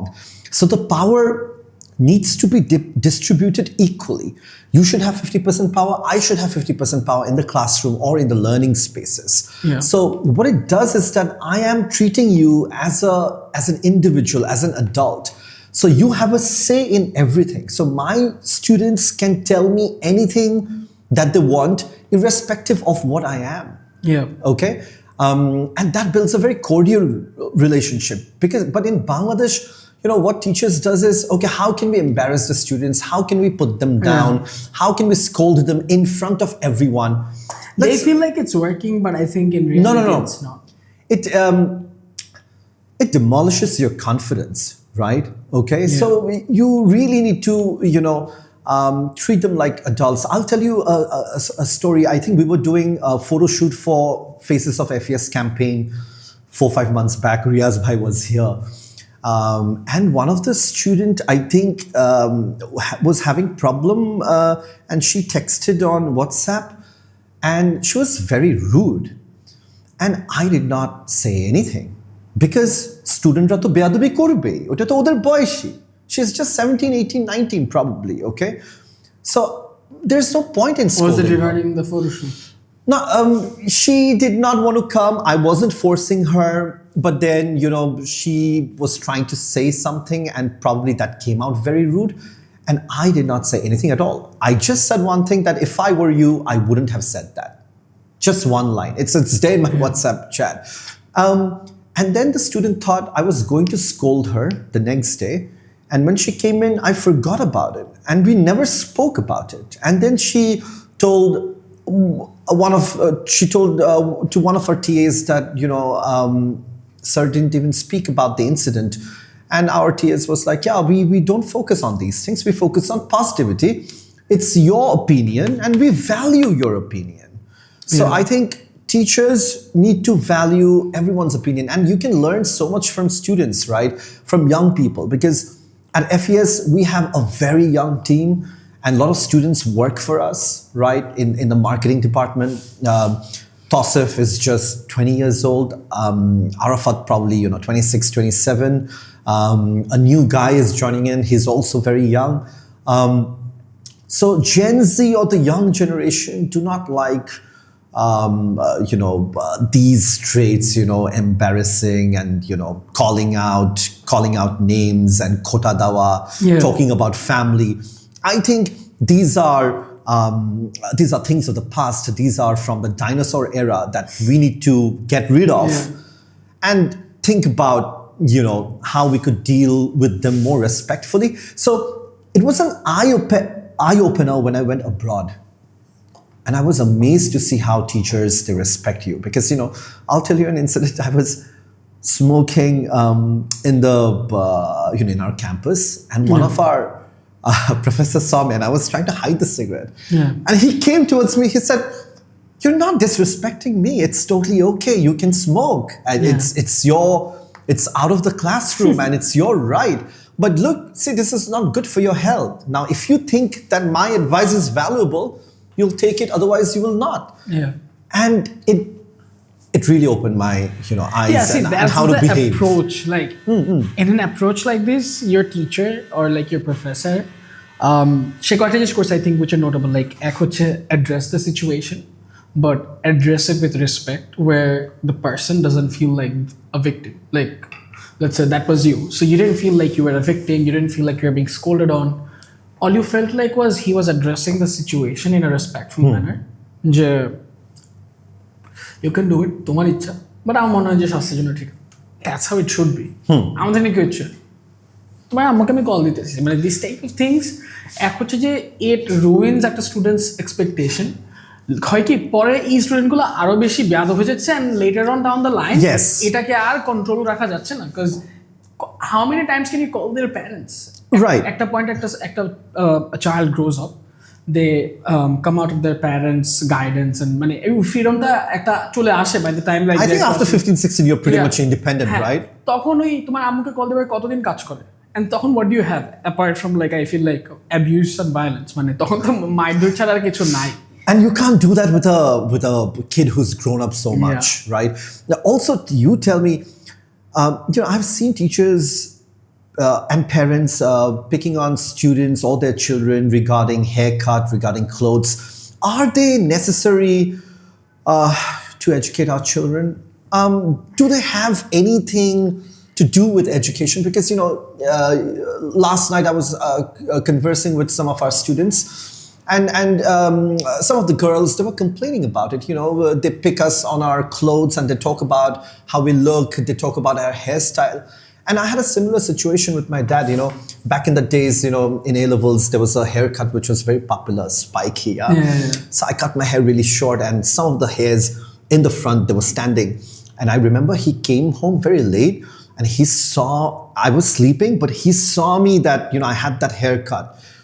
He woke me up at 2 a.m. and he thrashed me left and right. And my mom was so angry. My mom was pissed, and she was like, he's such a brilliant student. He's always come first. He made us proud. But what does haircut has to do with his education? This is just I still remember my mom pointing out that it's just a phase. You're growing up. I was 16. I'm going to be a bit gothic or rebellious. Since we're talking about like clothes, attire, styles, and also like discipline, I feel like discipline is anxious. Like punctuality. Yeah. Like punctuality should be taught. But like outfit, attire, actually there's no right or wrong. There's this terminology that we push common day human life, that is একটা হচ্ছে right or wrong, একটা হচ্ছে civilized not civilized. Correct. Civilized not civilized are frameworks যেটা আমরা নিজেরা as humans build করছি for our comfort. You're saying what's acceptable and what's not acceptable. Yeah, exactly. Okay. So a civilized not civilized আমরা build করছি is basically for our comfort to live in a society while we can expect that this is the norm, because we as humans, we don't like unpredictability. So যেটা হচ্ছে যে that's how we distinct ourselves. So we created a framework, but that doesn't mean it's right or wrong. একজন যদি punctual বা punctual না, এখানে right or wrong is different. It's about everyone's following a time, they're coming here to train, everyone's time is value, so you're not respecting someone's time. It's about right or wrong, it's about, are you maintaining the discipline? So parents are actually discipline, civilized, not civilized, right or wrong, এই কয়েকটা aspects কে mix up করে They've mixed it up completely. ওদের narrative push করে. So let's say if someone's coming to class and they're on time, they're good students, হয় কি, this is an age, let's say O levels, A levels, where us students, we like to try different things. It's not like oita is something we'll do, we just want to see what it feels like. We want to see like what wearing shorts in a class feels like. For example, I got a lot of complaints when I wore shorts, right? So I don't care. যেরকম আজকে আমি shorts পরে আসছি, right? So I asked you to wear shorts, right? yeah, so I remember আমি একবার shorts পরে গেছিলাম, আমাকে ক্লাসে ঢুকতে দেয়নি. So এখানে যেটা religious aspect is something, yes you can push it, but I feel like তাহলে তুমি তোমার সাইনবোর্ডে লিখে রাখো যে I'm a very religious person, I maintain religious decorums of, let's say, this religion. So but why is a short bad? মানে আমি বুঝতাম if my short was distracting someone, if my shorts was completely wet, it was smelly, something, মানে anything odd, as long as it didn't create any disturbance. What is that factor that made you feel like the short is a problem? So these are things which I question, যে আসলে এই rules গুলো কোত্থেকে আসে, কে বানায়? Oh, it's culture. It's not just acceptable for students to wear shorts. Okay, there's no reason behind it, and I find it illogical as well. My students can wear shorts and come in. You've done it many times. Today I asked you to wear a short, right? I wish I could teach wearing shorts because we have to teach long hours, right? 10-12 hours. Sometimes, I tell my students. এখন এখানে যেটা কি একটা হচ্ছে যে হ্যাঁ আমি শীতকালে শর্টস পরে আসলাম, এটা পাগলামি, বাট এখানে the environment is so humid. We live in a hot weather. So hot and climate change is getting worse. মানে এখানে একটা হচ্ছে যে এই যে আমি যদি 8-10 ঘন্টা আমি যদি কাজ করি বা I want to stay focused, I want to study, maybe being comfortable is a key aspect because that helps me stay focused. And productivity efficiency increases. Exactly. So I feel like teachers যদি এগুলাকে discipline বানায়, যদি এগুলোর উপর এই যে comments etc করে, all it does is 2-3 things. এক হচ্ছে যে টিচারের যে respect সেটা জাস্ট কমাচ্ছে, স্টুডেন্টরা আস্তে আস্তে You think that diminishes over time? এটা একটা ইস্যু। আর একটা হচ্ছে যে স্টুডেন্টসরা তখন আসলে রেসপেক্ট আস্তে আস্তে কমতে থাকে, বাট এর চেয়েও সবচেয়ে বড় ফ্যাক্টরটা কি, স্টুডেন্টস দেমসেলভস দে লাইক মানে they are not able to express themselves. So এই যে অ্যাবিলিটি টু এক্সপ্রেস সামওয়ান, এখানে actually the main core message is in life you have to try like 100 different things, turns out you'll only like 10, and those 10 are things that you'll stick to. We don't let the students experiment. We try 15 things that our parents tell us, and we stick to those 15 things, and then at the end of our lives we sometimes question the 15 things, were this worth it, etc. Or then you end up regretting. That creates that midlife, I think, crisis, existential crisis. I didn't know this existed. Why didn't I try it before? Yeah. Regret, মানে এই জিনিসটা I think স্টুডেন্টরা face অনেক বেশি করে, and that is also another big reason যে ওদের লাইফে পারপাসটা থাকে না, because পারপাসটা তো আরেকজন খাওয়াই দিচ্ছে, and that is not your purpose. Your purpose is defined by only you and no one else. So এই জিনিসটা is very important. So yeah, so এখন let's dive into another topic. I think we're gonna shortly end the entire conversation. So is it the last? Hopefully last conversation. So we've talked about schools, we've talked about coaching centers, we've talked about how you started, your business hurdles, সব কিছু. I would like to ask, like, let's say to a student who's studying in O levels or A levels, how do they carve out their future? How do they decide কি করতে হবে? How do they come to that decision making ability? How do they decide to convince their parents? এই যে জার্নিটা, যে আমি কোন ইউনিভার্সিটিতে যাব, কেন এই স্পেসিফিক জিনিসটা পড়বো, choosing the right subject, understanding the right career path, and the pressure, like এই টাইমে আমি বলি প্রেশারটা যত না থাকে তার চেয়ে বেশি এটা মনে হয় বিকজ প্যারেন্টস এটা ওভাবে এক্সার্ট করা হয়। সো এই জিনিসটাকেও ডিল করা, বুঝা, what do you think একটা student should do? So I do have a Venn diagram in one of my presentations. So it's a mix of everything. First of all, as a student, you should look inwards and ask yourself what you're good at, what you're passionate at. As you stated before, students are picking subjects that their parents are asking them to pick. And I think that's not the right way of doing so, right?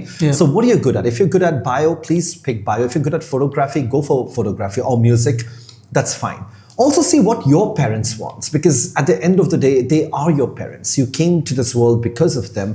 They have more knowledge, they have more experience. Just get some information from them. Yeah, like right? I feel like they come photography, right? So I once saw my mom be like, photography seems really interesting because since I work in marketing, I had to work with this amazing dude. He's Ornama Choni. And or Niger Studio say he studied in Malaysia, Lim Kok Win on like bachelor on photography, arts and stuff. So ও যেভাবে ফটোগ্রাফিটা তো enjoy করে every day when he's working, you can see it in his eyes. He earns a good ton of money, like because he's passionate about it. And monthly he earns, let's say, 3-4 lakhs easily, and he has worked with some of the top brands in Bangladesh like Anzara, Zurham.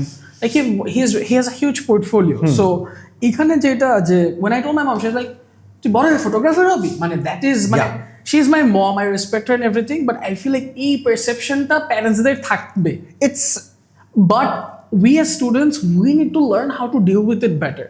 Yeah. So be more diplomatic, be more subtle. So parents' help is required, because otherwise, because in Bangladesh we are most of the time counseling plays a big role. Counseling plays a big role, and then you have to see what the market demands. So it's like a Venn diagram, 3 circles: what you are good at, what you're passionate at, what your parents want. Right? It's like yeah. And then what the market wants. Okay, so it's a very good mixture of these 3 things, because if you don't acknowledge what the market wants, then you may end up with a skill that's not required in the future.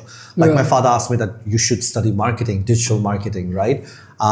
These things are quite important. So this is how they could handle. But then coming back to the parents thing, I think in Bangladesh, this may sound very controversial, but I think the older generation did not age well. I'll tell you why. And, you've asked me my struggles with this company, and listen to this very carefully. When I started this company, no older generation supported me properly, because there was a huge gap, because technology has updated so much in the last 10-15 years. It's so advanced. Our older generation did not have the chance to retrain themselves. If you go to America, or if you go to UK, or even if you go to Thailand, older generation coped up well with those changes. But our generation is clueless. This is also why you see in Bangladesh a lot of big companies has failed in the last 3 to 5 years, right? Because they were not changing with times, and that old format was still going on. Many big companies, I don't want to name any of them, but they were running with people who are 55 years old, 60 years old, but technology has changed. AI has come in. A Borat example is Nokia itself. Like it was so big and everything. Because they were not probably fast and training the younger generation with technology, right? So our future thinking, what is very important. Like absolutely, and this is why I think we have a huge gap with our mother, with our parents actually, and the way the world has developed in the last 10-15 years, our parents could not cope up with the change, or leaders of different institutions, let's say, who are 60 or above 60 years old, they probably do not have the right idea about how to, go about things. And that's a big problem. So this is why we want to see young people in top positions, which would make things more easier, more faster. Please continue. No, because I've worked with many of them who are in the 50s and 60s, and they're very slow. We work very fast, and that upsets me. Okay, because time is money, time is ticking. But, in order to establish one thing, they will do 5 meetings. Even after 5 meetings, the solution is not there. Yeah. But you and I, we just talked about the podcast probably 10 days back, right? Yeah. And boom, look at our setup, right? So this is how fast and efficient we need to be. I want to move forward. So if a student wants to pick a subject, so you mentioned there should be like passion, what the market wants. And the other thing is what your family wants. Okay. That should be there. Yes, our family is sometimes very resistive to change. But then, as you pointed out, rebellious hota shikhata is a big factor. But I am very rebellious. Yeah. But I'm lucky, in that way, my parents never stopped me doing anything. They said, whatever you want to study. Same, I think I would agree that from my parents. I think your parents are very supportive. I think আমি যেরকম আমার A levels একটু পিছায় গেছে, I was doing other stuff, but parents, they will say stuff, but they still support. Like I remember when I started my business, I remember my mom giving me just ek lakh taka যেটা ভালো লাগে। But don't you think that you took a gap in between? I'm aware of that. Yeah. But working with different entrepreneurs, starting your own company, working for other companies, you've gained an immense amount of corporate and life skills, right? So ekhane I would like to actually add certain things. I think these are controversial stuff. So since I'm working in Tiger Media right now, like I think we have worked with people jara university grads chilo, even people from IBA. I've worked beside, and আগে আমি তো IBA থেকে পড়ে আসছে, কত talented, like কাজ করার পর মনে হচ্ছে যে I think they are also human beings. ওরা পড়াশোনা অনেক ভালো ছিল, একটা কম্পিটিশন ছিল, so which help them prepare better. But আমি এই টাইমে এত কিছু করে যা শিখছি, আই ফিল লাইক একটা IBA 4-year graduate can not beat me in any single aspect, because আমার ওই প্র্যাকটিক্যাল এক্সপিরিয়েন্সটা অনেক বেশি। এবং এখানে লেটস আমি অনেকগুলো I have hired graduates, I've hired people who are 28, 29 under my team. I'm leading that team. এখানে I think practical learning is very important, যেটা আসলে এই টাইমটা is the crucial time, because এই টাইমটাতে প্রেশার কম। because আমি কি করতেছি, আমি থাকতেছি আমার আব্বুর বাসায়, খাবার দাবার আমার মা রান্না করছে, অনেক কমফোর্টেবল আছে, gives me a huge scope and time span to actually try different things. Absolutely. So এইটাকে ইউটিলাইজ করে যদি আসলে এখানে একটা মেইন ইস্যু হচ্ছে কমিউনিকেশন। প্যারেন্টসদের সাথে আমরা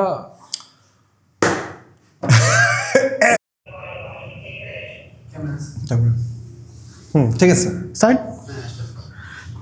সো আই ফিল লাইক এই যে আমি এত কিছু করছি and everything, so this were like times যেগুলো আমি বের করছি by not studying, but I feel like I don't regret any of it. But এখানে আমার parents they were raising questions, because end of the day my parents also want what's good for me, and I think brown house hold একটা জিনিস কি, আমরা যত না so আমরা যত না অ্যাম্বিশাস, আমাদের বাপ মারা আরো বেশি অ্যাম্বিশাস। মানে আমি যদি চিন্তা করতেছি যে I want to be a millionaire when I grow up, they are already imagining billionaire. So মানে that's like the expectation they set. So এখানে communicating what you want, what are your expectations in life with parents is very tough. আমি আমার আম্মুর সাথে কথা বললে যে এই জিনিস লাগছে, আমি আপনার সাথে কথা বলতে গিয়ে আমি খেপবো না, আমি আমার আম্মুর সাথে I'm getting frustrated, কেন বুঝতেছো না, like I get worked up. And I think এই জায়গাটা বুঝা যে আসলে প্যারেন্টসও ভালো চায়, জাস্ট বুঝাইতে হয় একটা প্যারেন্টকে যে দেখো আম্মু, I get you, but this is what I want to do, please let me, যদি না হয় I'll follow what you want. মানে এই যে এই mode of communication, there are a lot of friends of mine যারা let's say A2 গ্র্যাজুয়েট করছে, ঠিক আছে, so and they're gonna go to unis in Canada and like Australia, and we're like, guys, let's do one last road trip, let's go to Gazipur just for one day and come back, not even stay. And their parents didn't like, they're like আব্বু আম্মু রাজি হয় না। এখানে কিন্তু ওর বাপার দোষ না, দোষ ওর, you know why? Because he's not a great salesman, because he doesn't know how to communicate well. So এখানে how do you sell your parents? মানে I remember I had to sell my mom যে দেখো আমি এগুলো করবো না। মানে হয় কি, আমরা যখন এইসব জায়গায় যাই, প্যারেন্টসদের মেইন কোয়েশ্চেনটা কোথায়, যে দে আর সাসিং যে আমরা হয়তো we are gonna do bad stuff like let's say drink or like you know party. এটা কিন্তু আমার আম্মুর মাথায় যদি থাকে, she won't address it, she will have doubt. আমি এই ডাউটটা ক্লিয়ার করে ফেলছি, so you communicate doubts. So এই যে let's say I feel like my friends, they weren't able to communicate, and most students cannot. There are people who can. I think it's a time. সবাই আস্তে আস্তে একটা পয়েন্টে গিয়ে communicate করে, but let's hope it's not too late, because একটা পয়েন্টে গিয়ে যদি আমি ইউনিভার্সিটিতে অ্যাডমিট হয়ে যাই, তারপরে আসলেই জিনিসপত্র চেঞ্জ করে staff, because it's not like আমরা সবাই we have unlimited access to wealth. Wealth is limited for everyone. So আমি একটা ইউনিভার্সিটি ঢুকলে it's gonna cost me 10, 20, 30, 40, 50 lakhs. যেটা যদি আমি পুরো ডিসিশনটা রিভার্ট ব্যাক করতে চাই, the higher the amount, the higher the pressure to revert. So ওগুলো বুঝে I think I think এই জিনিসগুলো এস্টাবলিশ করা উচিত। What do you think can be done to make sure students communicate better with their parents, have a healthier relationship with their parents, has a great understanding, প্যারেন্টসরাও ওই মেন্টালিটিতে আস্তে আস্তে আগাইতে পারে? মানে what do you think could be done? Be open. I was very open to my mother, okay? And were you a mama's boy? At one point, yeah. But I always spoke the truth. Yeah. She knew what I was doing when I had my first cigarette or my first night out or other embarrassing things. But I also think that these are important part of growing up. You should go for a night out. You should do things that are good and bad both, just to learn. You just can't ask a child or ask a student just to do the good things. Yeah. You need to know what failure is or what are the evils of the society so that you understand what it takes. But my advice would be just be open with your parents, okay? Because if you can gain their trust, they will trust you more. And this is why my mother never forced me to do something or never stopped me in doing anything, okay? She was like, okay, you want to go to UK? Fine. You want to go to your friend's house? Fine. Ki korba? And I used to tell her, okay, these are the plan. My phone is switched on. You can call me anytime. Or my mother knew that, I used to chill out with my friends. We used to live in Dhanmondi, and there was a spot where we used to, chill out. And she knew the spot, and she knew what we were doing because I told her, right? And it became so easy, very, very easy. It becomes easy. Yeah. And it becomes easy. There's transparency, and my mom knows my limitation, and I also know my mother's instinct. I know where not to piss her off, right? Yeah. So you need to hit the right buttons, I think. Being open, being honest will take you a long way. And I have seen some of my students, I've seen some of my family relatives, I've seen my wife having great equation with her parents, and she's also very open and friendly with them, and how that has taken her to a new level, Here, what we do is, bola jabe na, kora jabe na. I think that's the blockage that you're creating in front of you. Yeah, because let's say if... Are you open with your mom?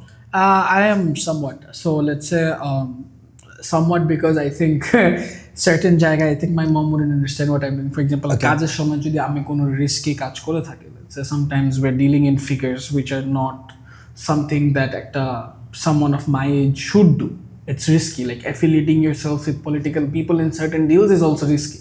Of course. So these are things sometimes I have to gatekeep from my mom. So regarding certain things, so oita ase. But majority jinish I'm very truthful and honest. But this also varies, It varies from parent to parent, different background of students, because you have upper class, you have middle class, lower middle class, upper middle class, okay, and they all behave very differently in Bangladesh. And again, they behave differently in the Western countries. So it's quite interesting. So we won't go depth into that because it's a lot to talk about. But yeah, it depends on the demographic and the background. I have another question. Let's say grades niye je pressure ta. Age student der mathay je pressure. For example, when I was giving my A levels, আমি tahajjud পড়ছি A levels এর আগে প্রথম। Really? Good boy. আমার অনেক anxiety হচ্ছিল accounting exam এর দিকে, আমি নামাজ পড়ে গেছি, দোয়া করছি সেই, and it's like it felt like, how it felt like. Let me tell you a bit more about that. It's like, আমার লাইফে I have been studying for 10 years, right? Let's say class 1 থেকে 10 পর্যন্ত ধরি. That's a long time. We need to change that. We need to reduce it. So এই যে 10 বছর আমি পড়ছি, I haven't done anything good. Like I was in section B. So B তে যেরকম grading is like A তে হচ্ছে top students, B তে mediocre, C তে is like low. So I was always in like B, sometimes in A, sometimes in B again. So আমার কাছে pressure ছিল, like I have never made my parents proud. একবার করে দেখি. O levels I did good. I would say I had like all A stars and 1 A. So যেটা হচ্ছে যে my parents were very happy. ঠিক আছে, Edexcel high achievers award পাইলাম, everything. But রেজাল্টটা পাওয়ার পরের 5 দিন আমি খুশি ছিলাম, but the entire year afterwards I was questioning এত হার্ড ওয়ার্ক করলাম is for the validation of external factors. Personally, internally আমার কোনো validation, which doesn't mean anything to so হয়েছে কি এসে ওঠার পর I started pursuing what I wanted to do, and তখন আমার grades was like I had U in physics, I had an E in business, luckily I had an A in accounting and like B in maths. Okay. So I feel like accounting and maths আমার জন্য was something যেটা আমি মানে by default না পড়েও প্র্যাকটিসে থেকে পারতে পারতাম, but physics যেরকম it's very tough. Business যেটা হচ্ছে যে এটা অনেক মানে you need to study a lot, you need to write a lot, and you need to communicate and write in like clear language. So আমার জন্য that was also a tough thing because আমার লিখতে বেশি ভালো লাগতো না. So yeah, I mean এখানে but এসে লাইক আই সেড আমি গ্রেজের প্রেশারটা ফিল করি না, but like there are other people I see অনেক অ্যাংশিয়াস প্যানিক করছে, oh my god what will happen, how do you মানে এন্ড এটা একটা বাজে ইয়াও আছে, it impacts your exam result as Yes. So how should students deal with that? So I think, we have moved away from this grading system. Things have changed again in the last 10 years, okay? First of all, let's get this out of the way. When you have a lot of pressure, it creates, it will create a stress on your academic performance. So you can't take that pressure, okay? It will affect your academic achievement. It is given, okay? And whichever education theory you look at, they will say the same thing, that, you can't have pressure or stress or family problems. That will create a problem in your academics. But the industry has changed a lot. Of course, grades are important. It helps you to have access to good universities or good organizations to work with. Fine. But nowadays, I've seen, even in education institutions, even if you get average grades, but they look at your skills nowadays. So কিভাবে তুমি কথা বলতেছো, present করছো, these are very important. And public speaking skills, presentation skills. I remember আমাদের ক্লাসে যে first হইতো স্কুলে, ওর নাম ছিল, so I think was a very great guy when it came to studies, right? But if you talk about representing yourself, being confident, standing confident, talking to someone, looking them in the eye, basic যে communication skills, public speaking, এগুলা he was lacking all this. তারপরে আরেকটা aspect was or athleticism না, he was like that scrawny kid who was like, he's okay, she's fit, he's good enough to like walk and everything, he's not that bad like a geek tech nerd, but like I think that shouldn't be the standard আর কি. এছাড়া I feel like যেরকম teachers would listen to him a lot. So since he was our class, because he was first, and he was our class captain, or like we call it prefect. So I think that shouldn't be the case, because যারা football খেলে, games class পছন্দ করে, ওর football খেলতে ভালো লাগবে, সামিলের হয়তো বই পড়তে ভালো লাগবে, which is fine. Both parties can be respected, but teachers being biased towards one party is where it creates the problem. Because I think the game has changed. The game has flipped. Organizations, they do look at grades, but it's not a long-term plan anymore. They look at other things. They look at your extracurricular activities. They look at public speaking skills, presentation skills.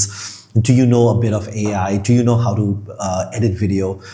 During pandemic, a grown man like me, I learned how to edit videos, right? How to use Final Cut Pro. Do you know how to use Photoshop and Illustrator? And there are many softwares, right? These are the things that matters. I'm not saying grades does not matter. It matters, but there are other aspects to it as well. I think grades is not where the issue is. It's the grading system. Yes. So another question.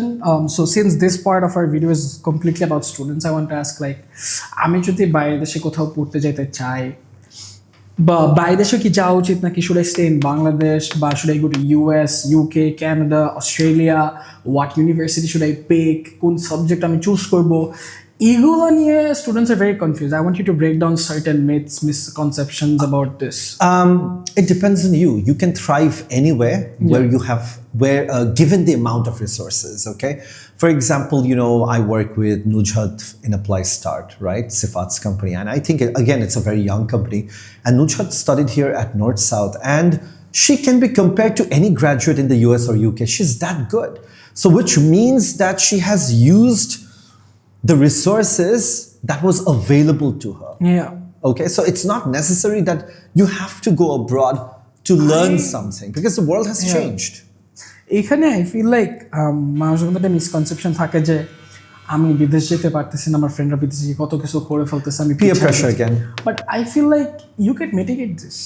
Get active on LinkedIn, start talking to people abroad, participate in different expos. Absolutely. I know this guy, Rifat Onik, one of the best UI UX designers out there. He even worked for the MyGP UI UX, and he's from Rajuk.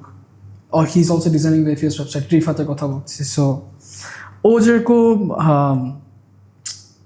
এই যে let's say the common myth যে মানুষ মনে করে যে বাংলা মিডিয়ামে পড়লে তুমি ইংলিশ মিডিয়ামে থেকে একটু পিছায় থাকবা, but that no I have seen many students in exactly, Bengali medium who are far superior than English yeah. medium students. It's a myth. Yeah, so, like এই জিনিসটা it's the same with let's say studying in abroad and studying in your country. Yeah, the geography makes an impact in terms of network, in terms of opportunities, but geography doesn't stop you from becoming a better version of yourself every day. I feel like Rifat is so talented. She EBM থেকে 10 lakh টাকা একটা grant পাইছে, was recognized by a lot of awards and everything. Yeah, I've met Rifat. Yeah. And he's like a climate change activist, and like she Dubai te expo te gese eka at the age of 17. Then he went to Kazakhstan and Tanzania. Imagine the experience he learned. And now he's in US, Gettysburg, 100% scholarship, full ticket. So like he studied, he did ECS, and now he's also doing university as well for free. Yeah, for free. Yeah. So that's where the change comes in. So again, academics is now. Rifat to English medium মতো ওই ইয়াটা পায় না, তাহলে how did he get exposed? So you have to, as I told you, you have to get. You have to use your resources in the best possible way. For example, when I started this institution, I just had 3 lakhs, right? I started with 3 lakhs.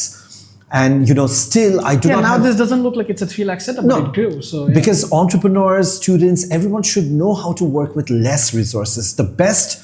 You should know how to use the resources in the best possible way that's available to you.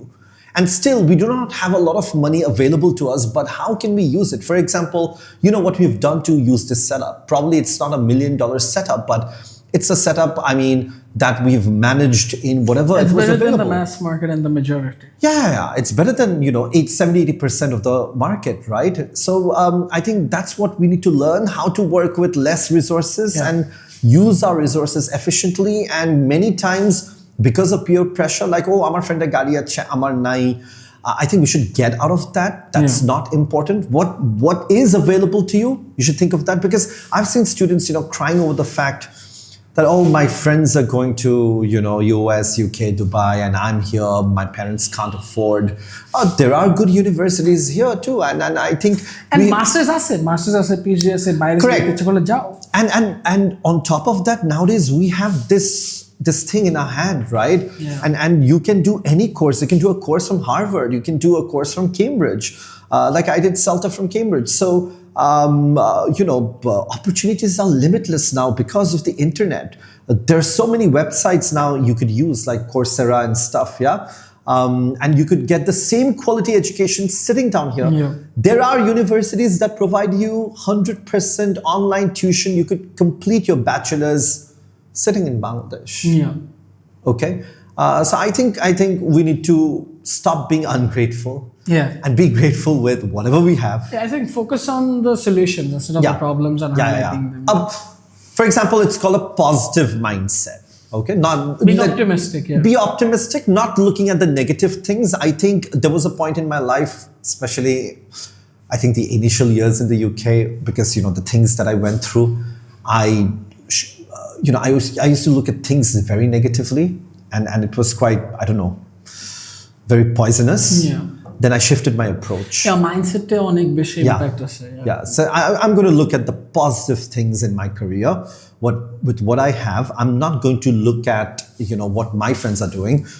A lot of my friends had a lot of luxuries very early on in their life. I never got the opportunity to use cars when I was in my A-levels. My father said, "You're not allowed to use my car," and I used to use the public transport, the rickshaw. Okay. And I never ever cried over that matter, okay? And in that way, I'm quite secured, and I think everyone should have this quality. I'm not saying that I'm a saint, but being secured, I think it's the key. Interesting. I think let's wrap this conversation with for how many hours did we talk? I'm not sure. I think it might be like more than 30, 40, 50 minutes. I think it's close to 1.5 2 hours. So let's wrap this conversation with like 5 quick questions.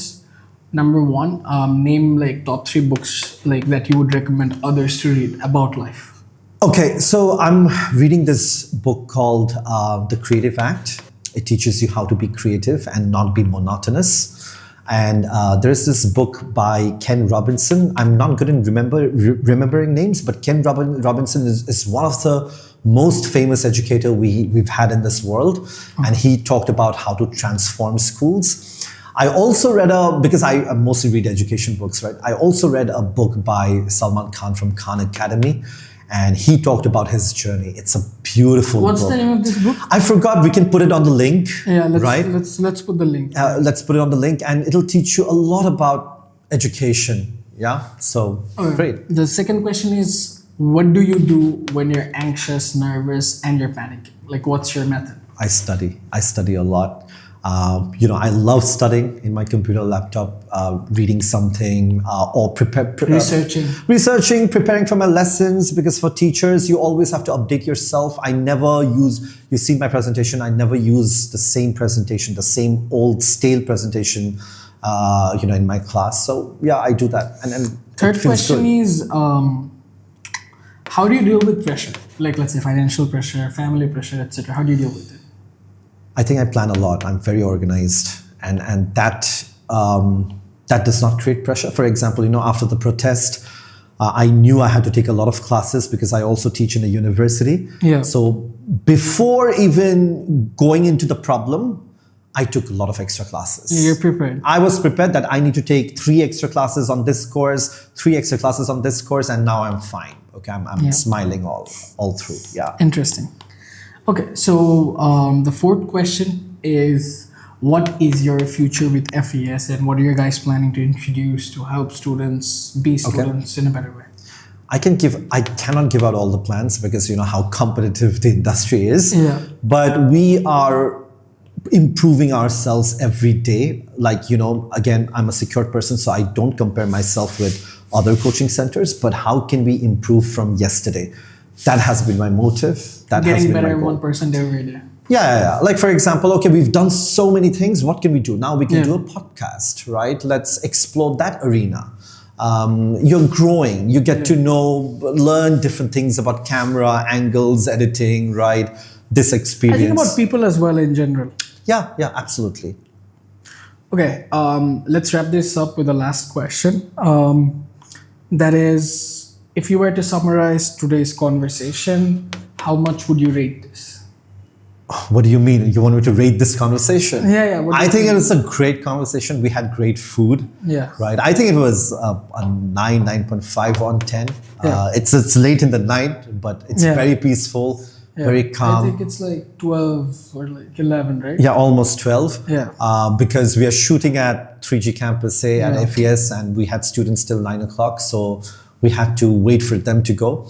But this has been a great conversation. Yeah. And I think we're going to have guests from next time, right? Yeah. So the vision of this podcast in the future is to bring guests that students aspire to be, students that they look up to, guests that they feel like should be key opinion leaders. So this entire podcast is about building students into a better version of themselves, ensuring that the growth mindset, that learning mindset, and all these topics are discovered so that students in our day-to-day life is learning and growing. So thank you so much, guys, for watching this. And if you're new to our YouTube channel, just hit the like button and subscribe. And I think that's it for today. All right, bye-bye. See you. Thank you. Take it. ঠিক আছে তো কয় ঘন্টা আছে total এই তাই বলছেন